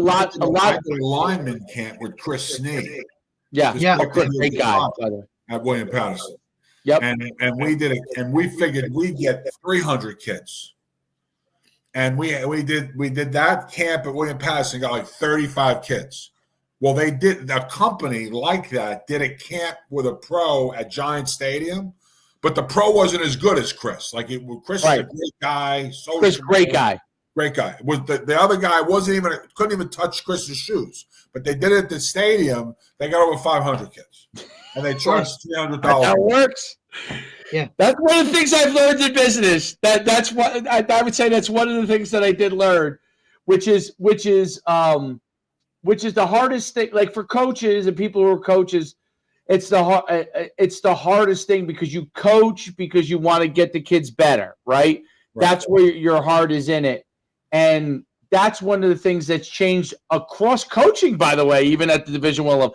Those guys are entrepreneurs themselves now. So, you know, it's become a business, and the things that, like, I always feel like it happens to me a lot in the back of my head. You know, I'm like, I feel guilty for charging X amount of dollars.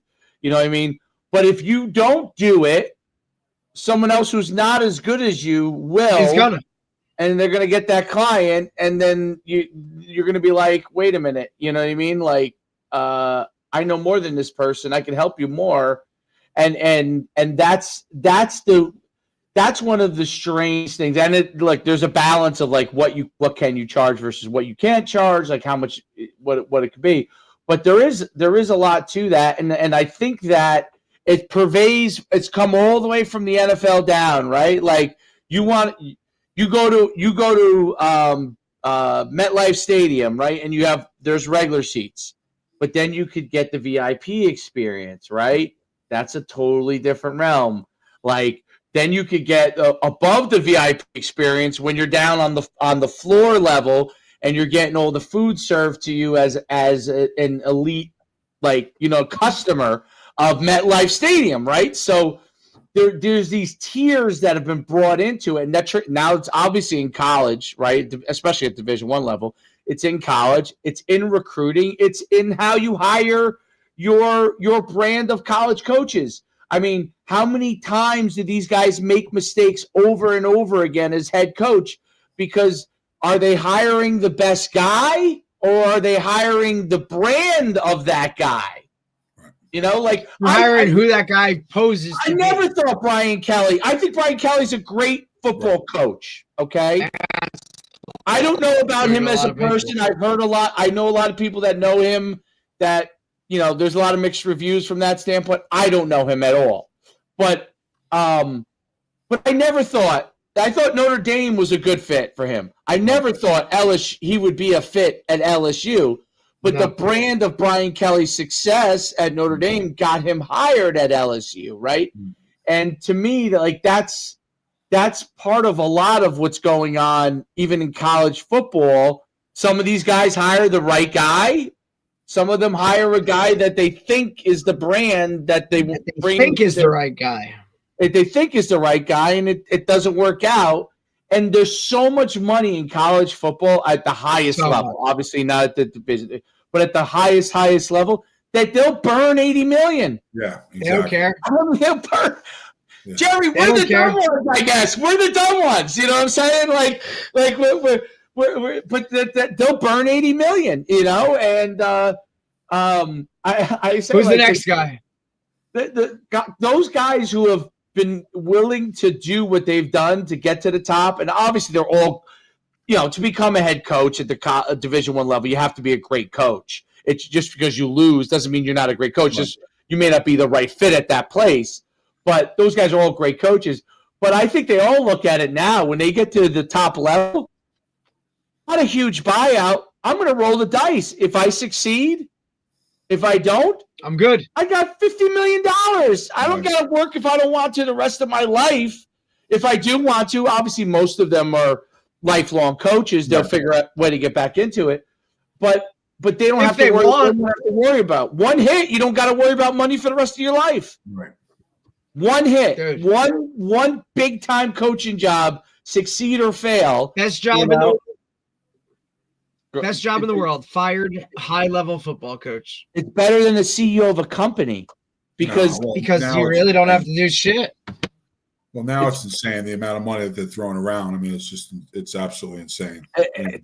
It's unbelievable. And I heard somebody say on, I can't remember who it was. I was watching some show and or maybe it was like on a social media, and they were like, you know, do you think that there's going to be like those salaries have got to come down? They're spending. I'm like, no. I'm like, they're going to continue to rise because there's always going to be owners that want to take the risk of being the very, very best. The allure of the opportunity to be number one is too great for highly, highly successful individuals, meaning like billionaires, and their allure to try and put money in a spot to get them to be number one, even if they blow it, which half the time they are. Even if they blow it, it's worth it to them to try and get there, because that's if you're already a billionaire, like there's not that many more things for you to do. Like, and then you have the guys that are starting in smaller schools. Look at what Signetti did. He was at JMU. Look at Keeler. Keeler was at Rome. He bounced around. That was at Temple. So you look at those successes of those guys. Flood started and he bounced around. Yep. So then you have that success piece. And so you have a lot more younger guys that feel like, well, I'm at Ithaca, man. I got a chance. I can go to the next place and then the next place. And no doubt. And then I have success. But Coach, with that, I think to circle back to bring this thing all together, now you look at guys that are only looking at moving to the next level, and they're not worried about where their feet are, and they're not doing the best job that they possibly can, and they're not soaking in all of that stuff, but yet they continue to go to the next level, get jobs, and then it's, you know, hey, sink or swim now, right? Because at some point you're going to be put on the spot, and you're have to actually coach, right? Like you can only fake it for so long, right? And just, I'm this, I'm that. Like you want to be what you really want to be. You're going to have to get, like, you know, the rubber's going to meet the road. what's that old saying? You're only as good as the next job as the job you're in, or something like that. Like, but like I never coached with the thought that I was going to work somewhere else. I focused on the job I was in, gave it 100%, and if something best happened, you can at where you're at. Correct. Whereas now they get in, and while they got one foot in, and the other foot is thinking, where am I going? Exactly. No, there's no doubt, and I think that's I think they're told that's the way to go. Dave, I think that's a great point. I think that they are, and we've had this conversation, and Coach Flo, we've talked about how, there's always people there to worry about players and this, but like, who coaches? You know what I mean? Like, and I'm not talking like X's and O's, but like approach, like the behavior aspect, mental side of this whole thing. Like, financially, like, what do you do with money? How do you do? Who coaches on that stuff? There's no, you know what I mean? It's all you learn what you go. There's less mentorship. You're right. Like there's, you know what I mean? Like there's nobody to turn to be like, hey, how do I handle this? And I don't know that everybody wants to be mentored as much anymore because I had none of these guys want to be told what to do, Dave. None of these younger assistants want to be told that. With another guy that owns a business completely unrelated industry, like he owns a pizza business and stuff like that. And we were in a discussion. We had this discussion about the fact that, like, if you're a young person, you go on social media, you see like young influencers or young who are really successful, making a lot of money. Right. And first thought is that guy's 25, making a lot of money, 28, making a lot of money. I should be him or her, and I've got to do whatever that person's done to do it. Instead of your own journey, you're trying to emulate other people's journeys. And that's what a lot of them, they try to emulate. The younger people try to emulate another person's journey. And you do want to look at someone that's successful and say, okay, that's a roadmap, but your journey is always going to be different than somebody else's. And I think that's like, they all want to kind of like, I should do this. And then when they go do it and it doesn't go the way they planned, they don't realize that most people, in order to be successful, there's a long road to it.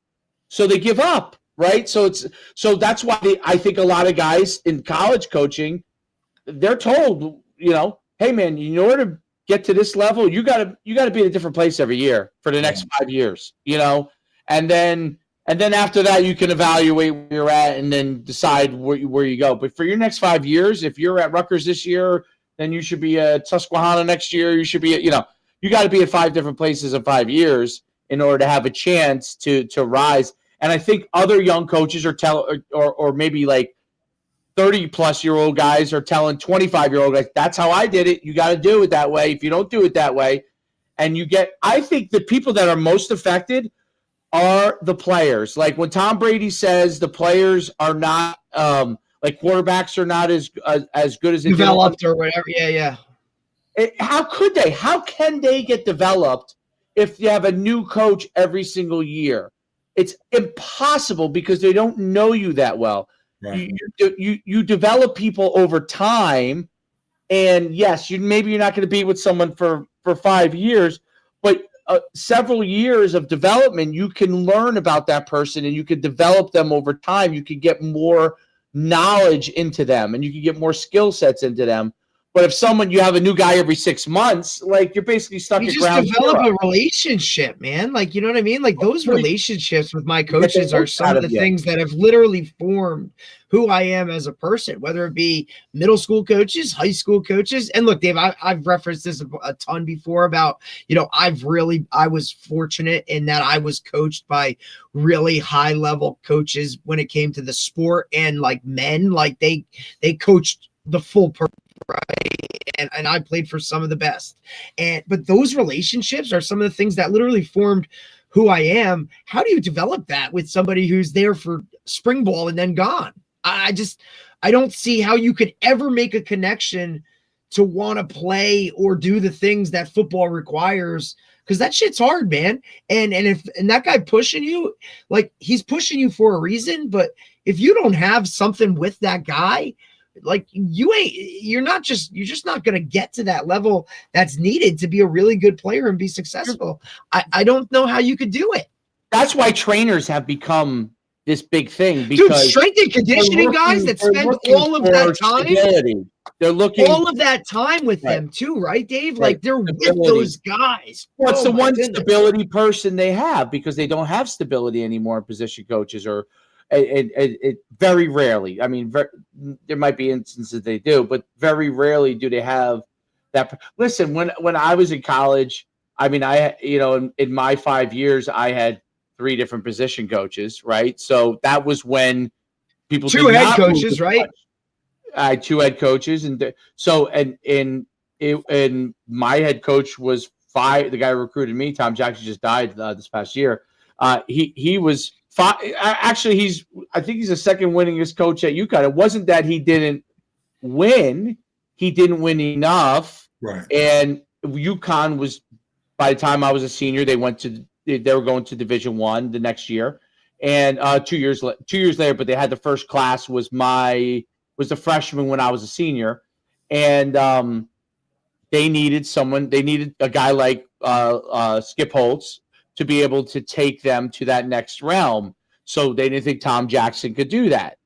They thought Skip Holtz could do that, right? And it turned out Skip ended up leaving and going to South Carolina, and Randy Edsel ended up being the guy that did it. But it's compared to now, that's like child's play. I mean, that's child's play. But to your point, your original point, like who's supposed to do this? So like my coaching career would have changed if I had become a GA out of college. Right. Instead of staying where I was, my career path would have changed, but I wasn't around guys that could educate me on that piece. So like, for example, I had a kid that was a student worker that worked for me at William Patterson, told me one day, came in my office, said, "Hey, now this is same as a player." Say, "Coach, now I want to be a student worker." I said, "Okay, what's your specialty?" He goes, "I'm a video student. I'd love to do video." I said, "Great.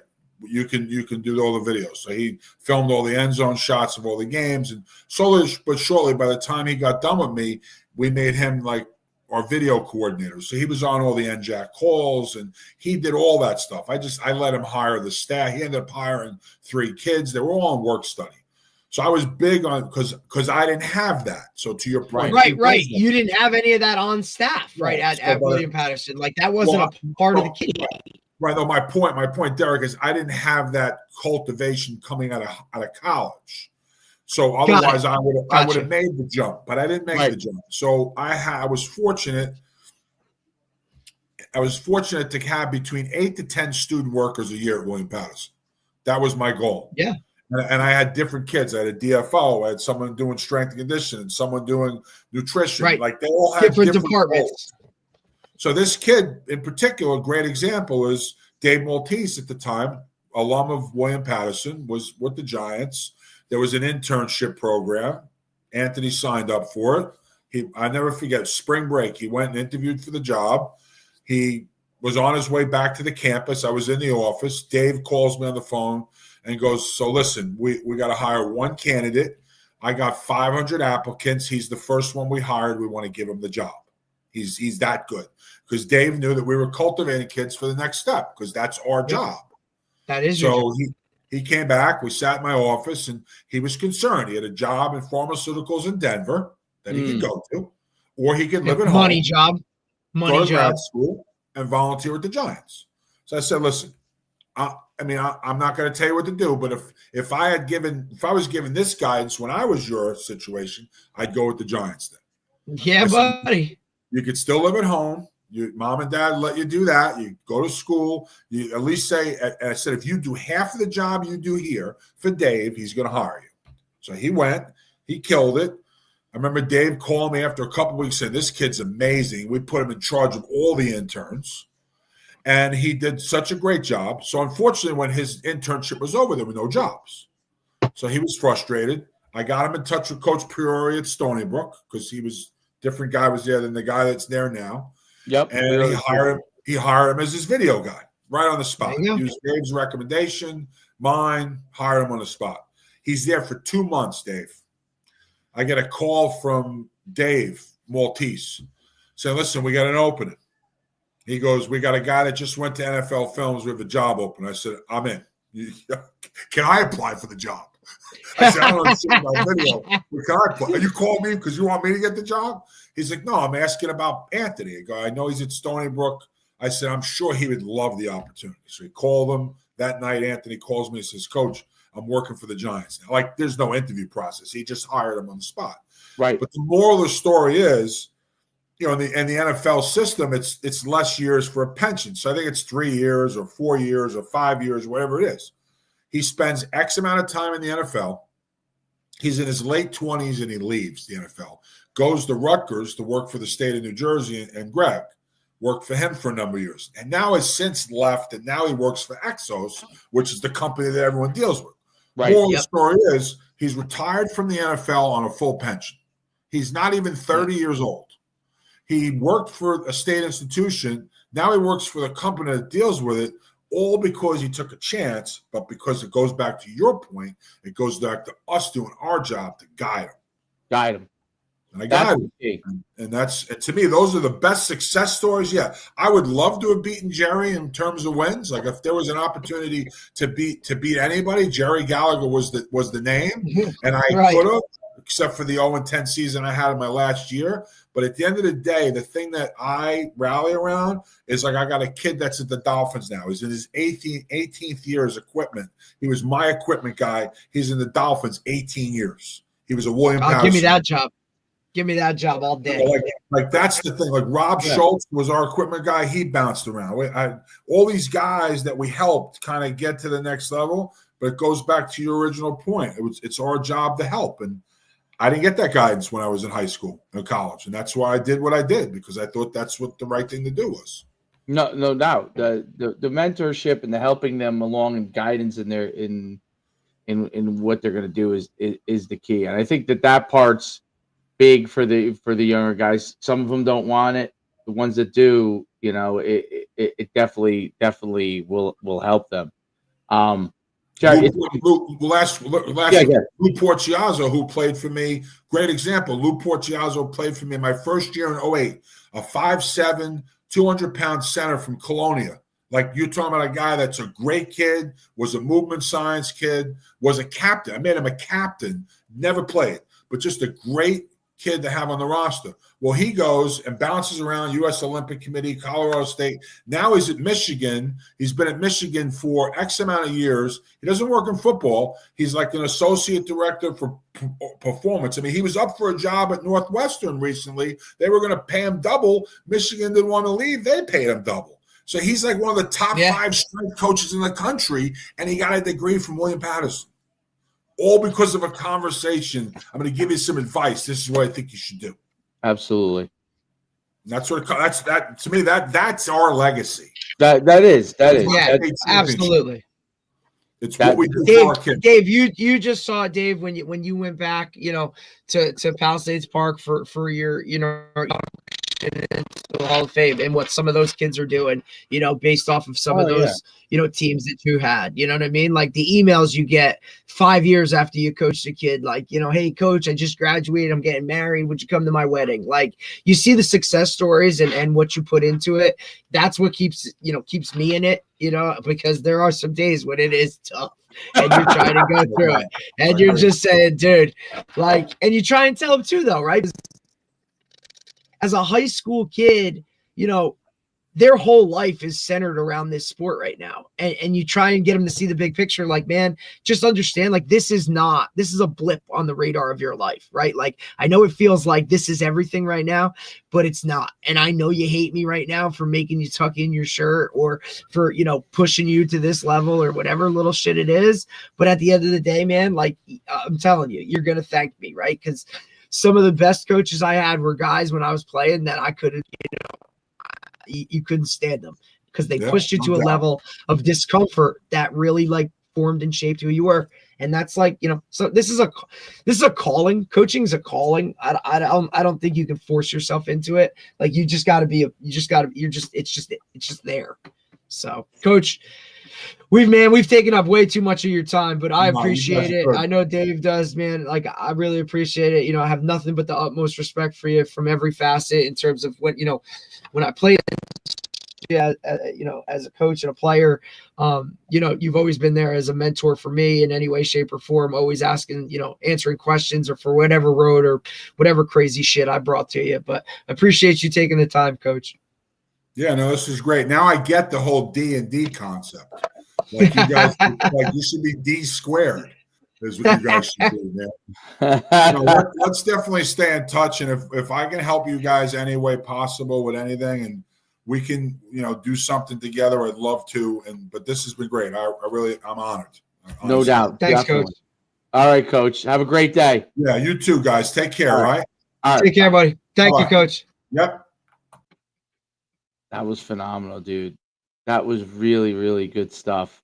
I mean, I haven't talked to Coach Flora in a long time. I've been in touch. You know what I mean? I know you were in touch. Well, I know when he was at William Harrison, obviously, that was of course coaching. And he always listened, and even just from like that program itself, right? Like Jerry Gallagher, Frank Glazier, I know it. I've known it for the longest time because my father is an alum. But right, that's right. Yeah. You're talking about like he graduated, never graduated, but he played there in like the early '80s, but like even he would say like, because we look at it and we're like, man, it's like in Wayne, it's in northern New Jersey, like there's a shit ton of Division III football players that are pretty good that should be able to go there and win games. But they've just never really like fully invested in football, like being like a staple of the school itself. And that's what I think ultimately hurts them. Because at the end of the day, they're always going to be, behind a Rowan, behind a Montclair State. Like kids are going to choose those two schools over Willie all day, every day. And with Kane in there, you know what I'm saying? Like, it's just kind of one of those things. And you always say it best too, like, kids that live close there don't want to go there because that's not going away to school, Like it's kind of like Monmouth in the Shore Conference. I think that's like, kind of like that too. Like guys don't want to go to Monmouth, like because it's their backyard, even though there's really good players that could play there. No, he's always been a really good coach, man. And he's a line guy. And listen, you look at some of the guys that have been on his staff. I mean, they're doing things, right? I mean, there's a lot of assistants that he's had that have started with him and have really gone, and done some bigger things. So I just always have had that utmost respect for him. It's kind of funny. He's kind of in the same gig as we are doing the same. Yeah. Recruiting. And he's like, this is a disaster. He's like, this shit's crazy. He's like, it's terrible. Like, because guys don't understand from that perspective, dude. Like, coach, they don't give a shit that you were a head coach at Willie P for 10 years. That's the parents don't give a shit. The hardest part about young people to me is like in the end, the young people more than ever, as the years have gone on, it continues to evolve more and more that the young people could care more and more less about what you did unless it was something that affected them directly right now. And that's nobody gives it. These kids don't give a shit. And my head coach, I love it. Belichick, dude. Nobody cares about Belichick. He's a bum, bro. To them, he's a bum. Like, who's this guy? He's got a hot girlfriend. They know what's hot now. They don't know what was hot 5 years ago. That's this clickbait. What's the word I'm looking for? That's this clickbait society that we're living in. Everything is like 10-second Tom, right? Like look, correct. We were talking about like James Franklin getting fired was the biggest thing since sliced bread. Then all of a sudden, Brian gets fired. Nobody's talking about James Franklin. Like it's literally that fast. Guy got fired. Like, nobody gives a shit because why? The LSU guy got fired. Like the next day. So like, the Florida guy got fired. And that's, to me, my number one job, by the way, that's open. I'm taking Florida over LSU all day. Sorry. LSU, if you're a good coach, you will win a national championship. Ed Orgeron won a national championship and got fired. But you probably will get fired at some point. Absolutely. And you will have a tremendous rise and possibly a tremendous fall at LSU, because Louisiana is the coolest place. Well, you've talked about Louisiana a lot, and it's one of my favorite places. But to me, right, like, is the talent within the state itself, right? Like, okay, obviously, if we let's look at the three big jobs real quick, right? LSU, Florida, Penn State, right? Of the three, are we in agreement that the most in-state talent is Florida? Yes, correct. Now, Louisiana or Pennsylvania, which one has more in-state talent? I would say Louisiana has more. Really? But here's what I would say. So you're correct that Florida has more in-state talent. The state that the talent stays home the most by far is Louisiana. I was gonna say. So by far, like, if you look at the roster probably of LSU, you probably I bet you it's all. Now, is it because talent, or is it like, I'm just gonna go to LSU because I don't want to go? Every kid grows up wanting to go to LSU. I had this exact discussion on the Husky podcast.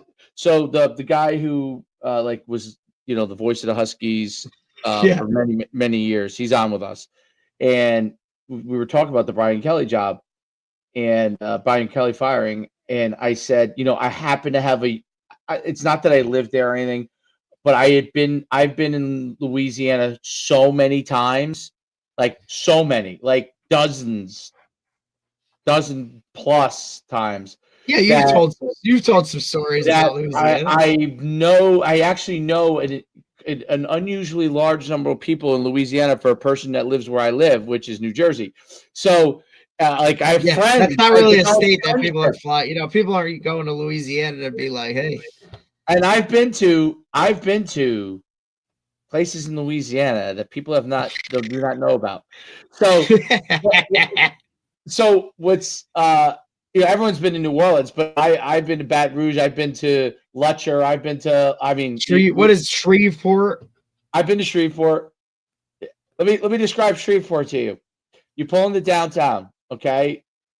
You come into downtown Shreveport. There's not that many buildings, okay? Next, across the street from the 2 or 3 massive hotels they have down there, like the really beautiful hotels, is Hustler nightclub. Literally across the street. So, and then if you go across another mile or two, maybe it might be 3 or 4 miles.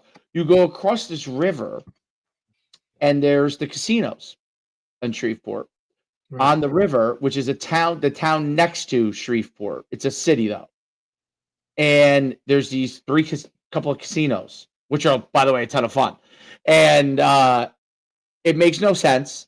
Okay, 0 cents. But you're just like, this is so much fun. It's so Louisiana. Like I can't describe it. There's a Brian Kelly's a Northeast guy, right? Like, where's Brian Kelly? He was born and raised where? I described Louisiana as this. When we ran an event, we used to run an event at Dutchtown, which was outside of Baton Rouge. There was a great coach there, Benny Saia, and Benny's staff was almost all LSU graduates.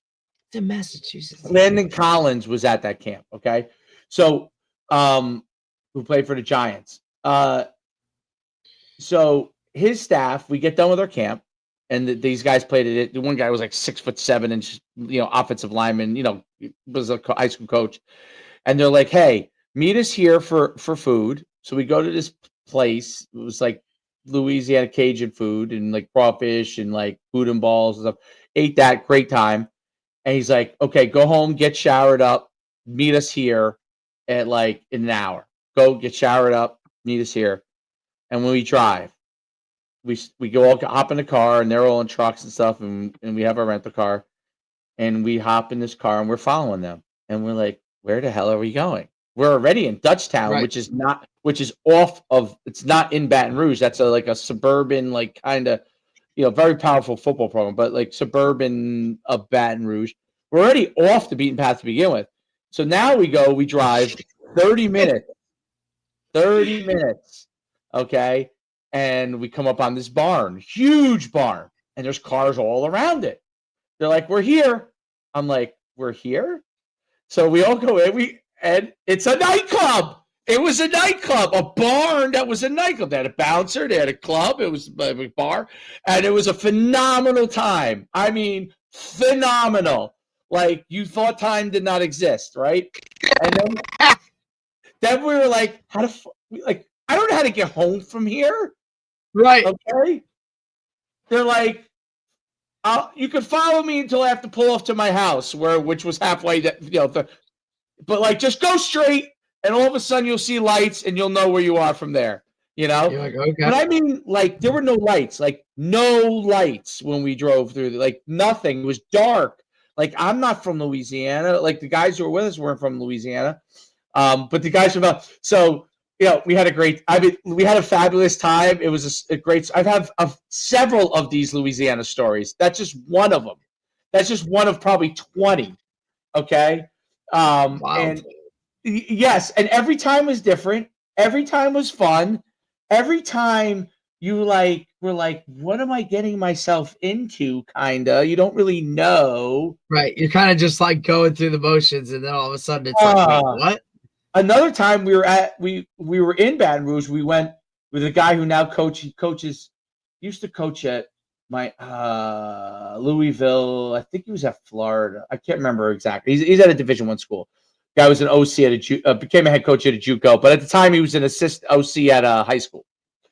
And him and his wife took us all out, and we get in the car.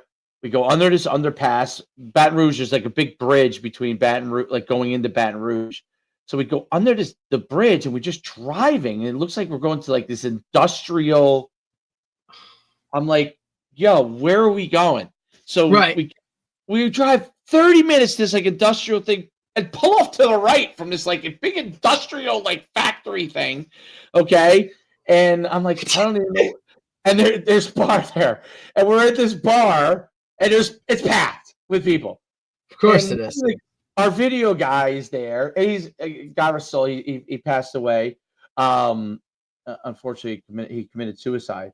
But he was our video guy time. He was a lot of fun. He was our video guy because we used to travel with video guys. And of course, we're having a great time. Somehow someone doesn't like what's going on with him. Somebody gets in an argument with him. Okay. And now we're like, we have guys from all over. We're not just all Northerners, but no one was from Louisiana, other than the people who took us there.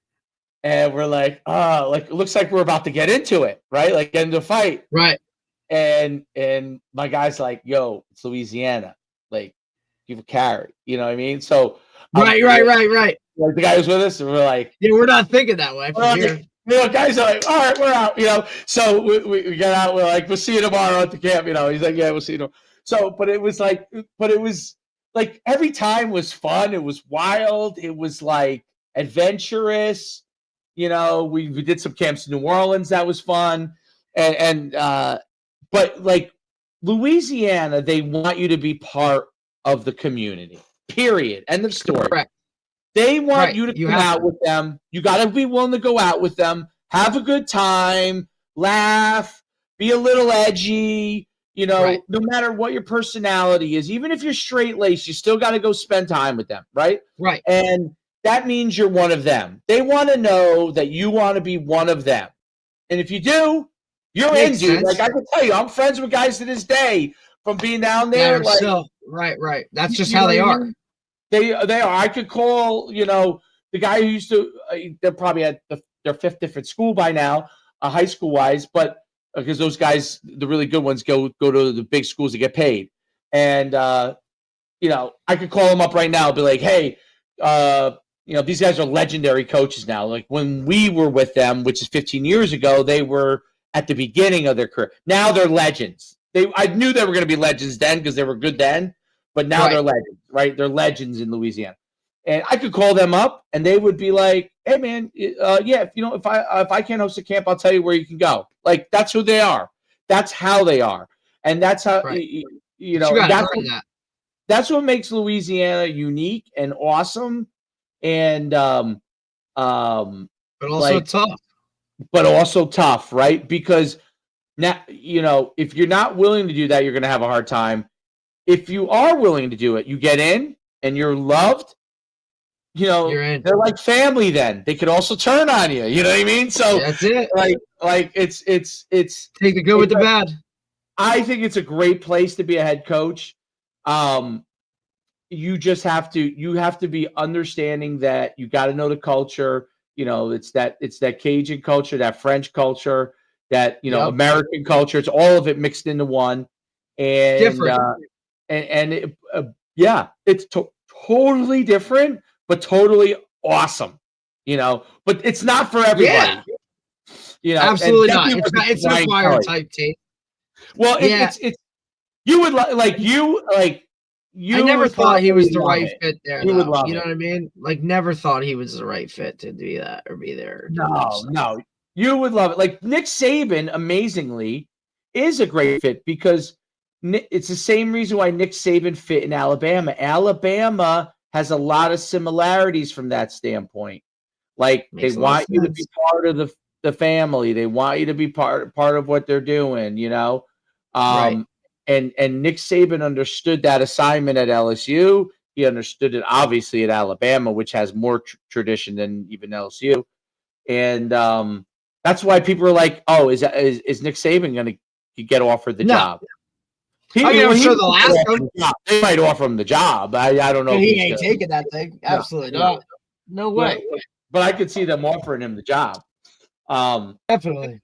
Because he understands it. Like, and the transfer portal there, like, when you go their facilities, I don't know how they are now, but I remember how they were.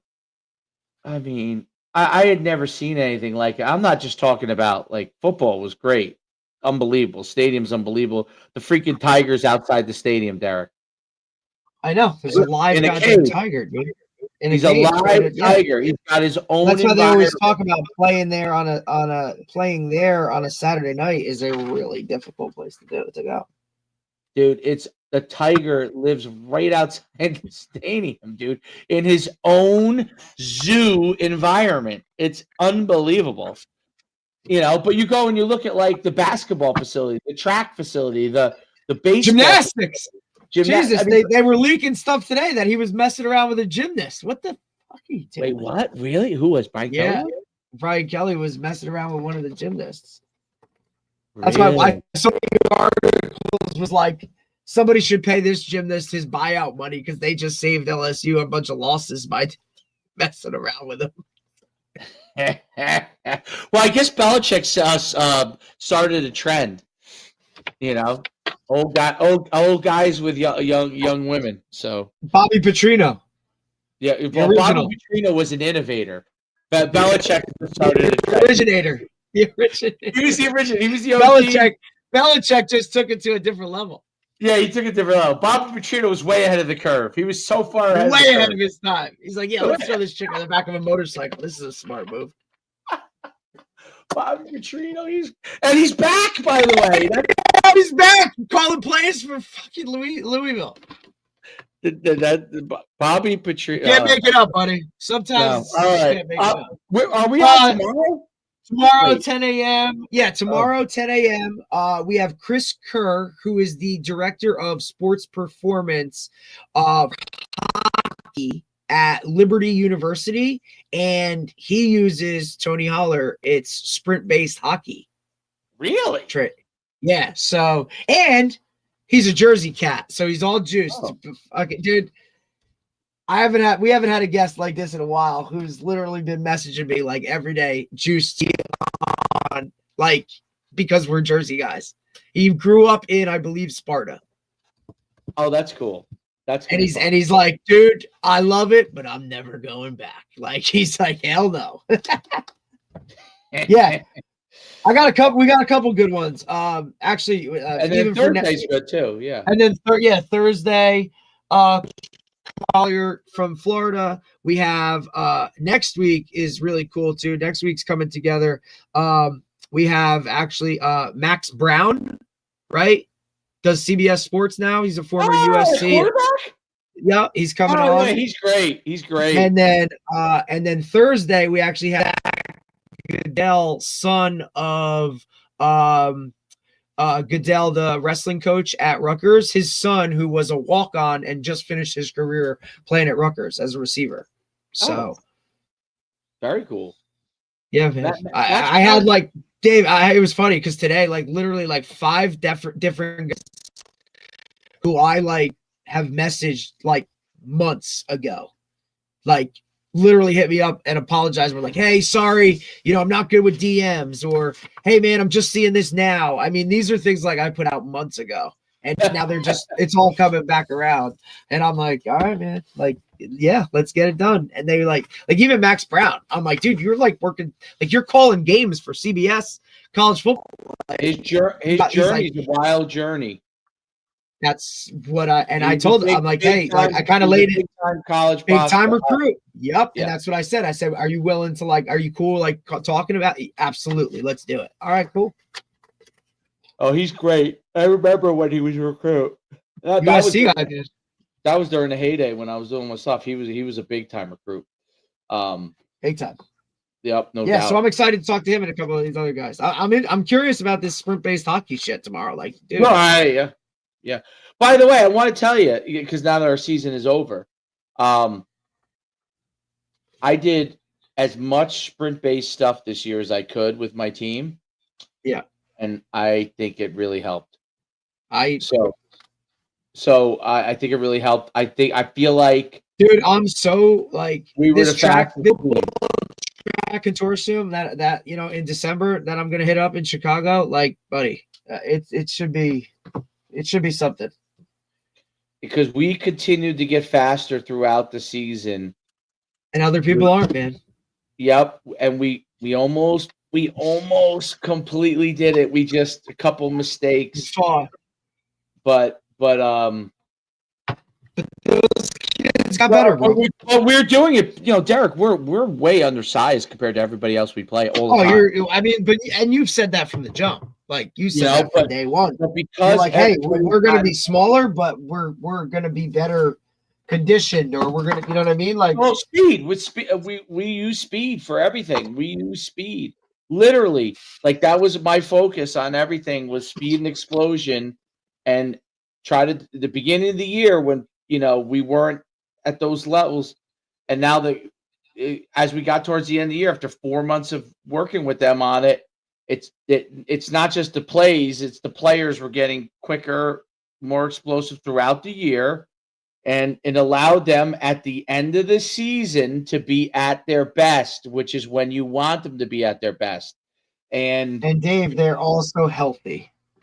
You know how many actual soft tissue injuries? None. We had none. There you go. Maybe one. I think. No, we had one ankle injury that lasted a couple days. That was it. 2 days. There you go. And coupled with the tackling philosophy that I went with, we got better. Huge move. We did so much less actual tackling with each other. And got better. And we got much better. And I watched everybody else beat each other up. Yep.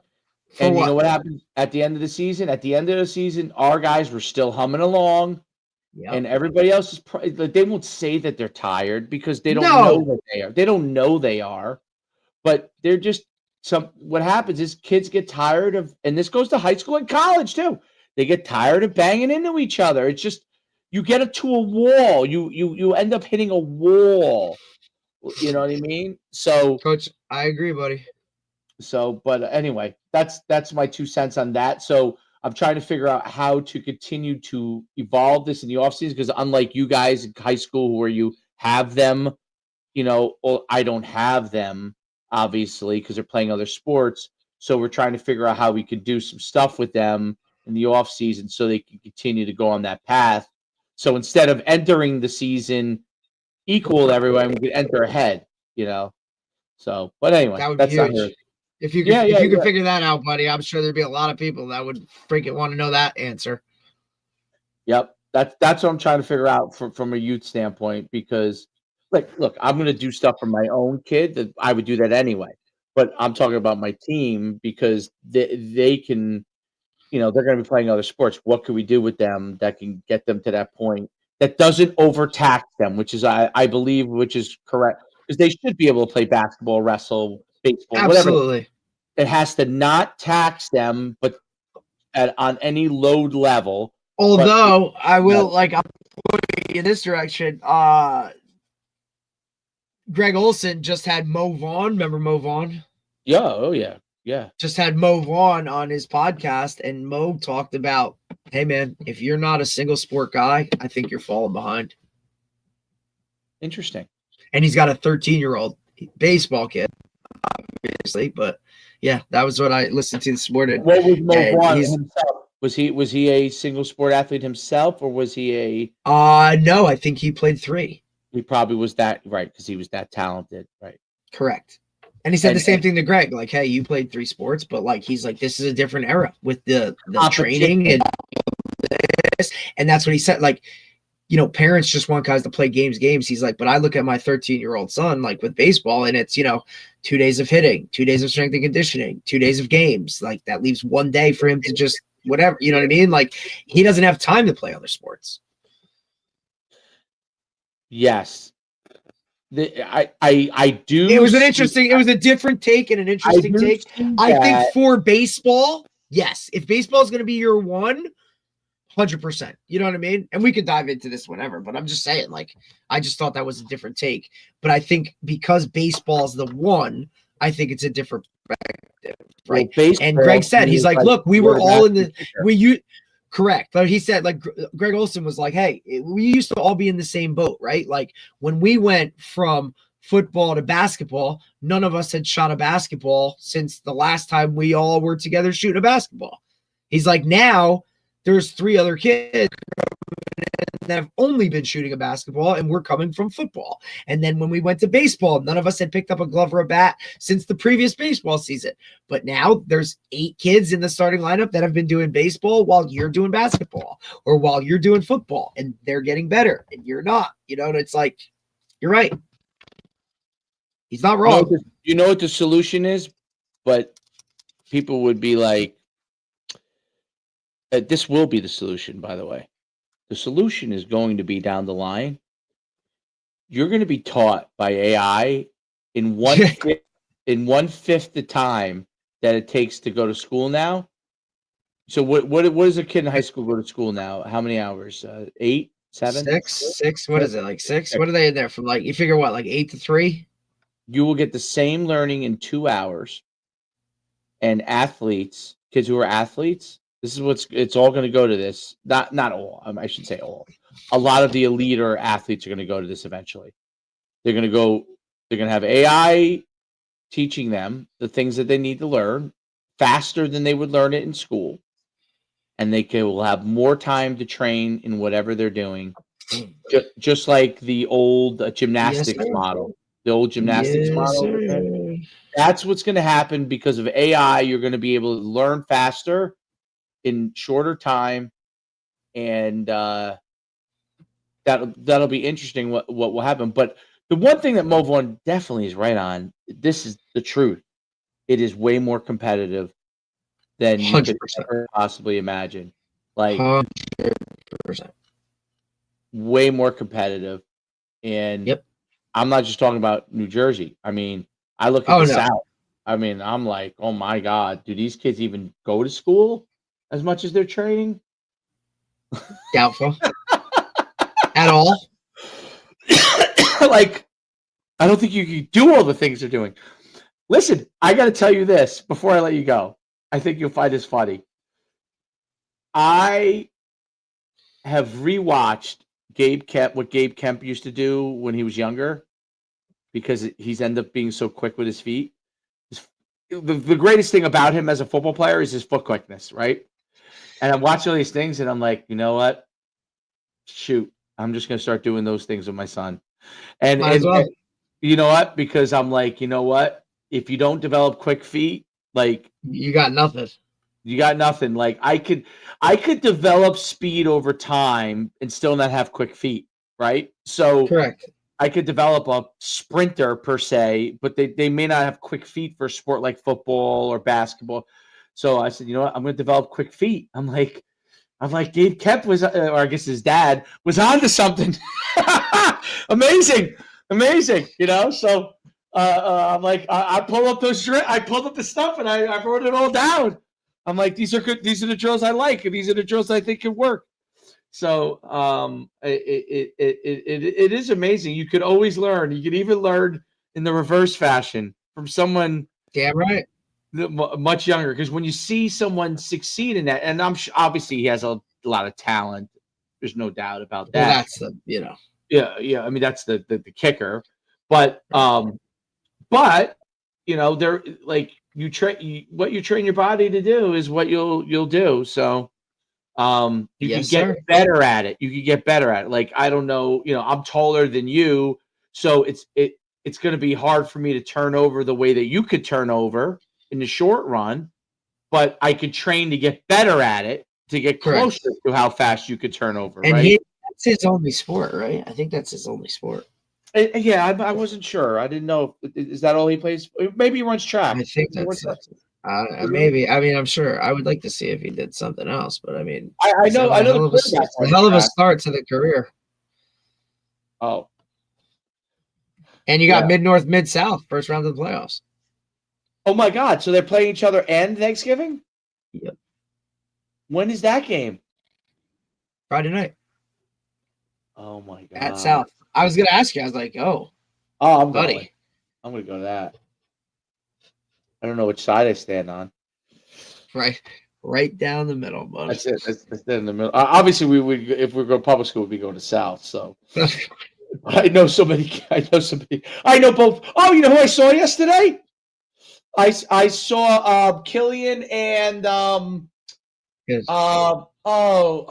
can't believe it. Ryan. Yes, Ryan. The quarterback. No, or not the receiver. The receiver. Is he playing? They're both hurt. Oh, well, they're young. Ankles. Yeah, like it was one had something on the leg, but I was in there because we have that's where we practice Mid-South basketball. Okay. So I'm there and I'm just, you know, whatever drill we're doing. They're like, Coach. I'm like, someone talking to me? I turn around, it was them, you know. I was like, oh my God. That's awesome. They're like, how's it going? I'm like, oh great, you know. You're like, oh, great. Of course, people are always perplexed. How do you know the high school players? I'm like, well, I see them. I'm like, you guys coming back in the spring? What's up? They're like, they're like, we're thinking about it. I'm like, do you think it helped? And they're like, yes. Well, there you go. You know, proof is in the pudding, boys. Let's get you guys back and rolling. But yeah, no, it's that'll be interesting. I got to go to that game because both have like they're both like the same. You have Pinelands, right? No, who do you have? Yep. Pinelands, and he's making a big stink about he's 6-3 and should be in the playoffs. So he's like making a huge fuss and like trying to get all the media or whatever. Listen, I'm good with that. Like, good.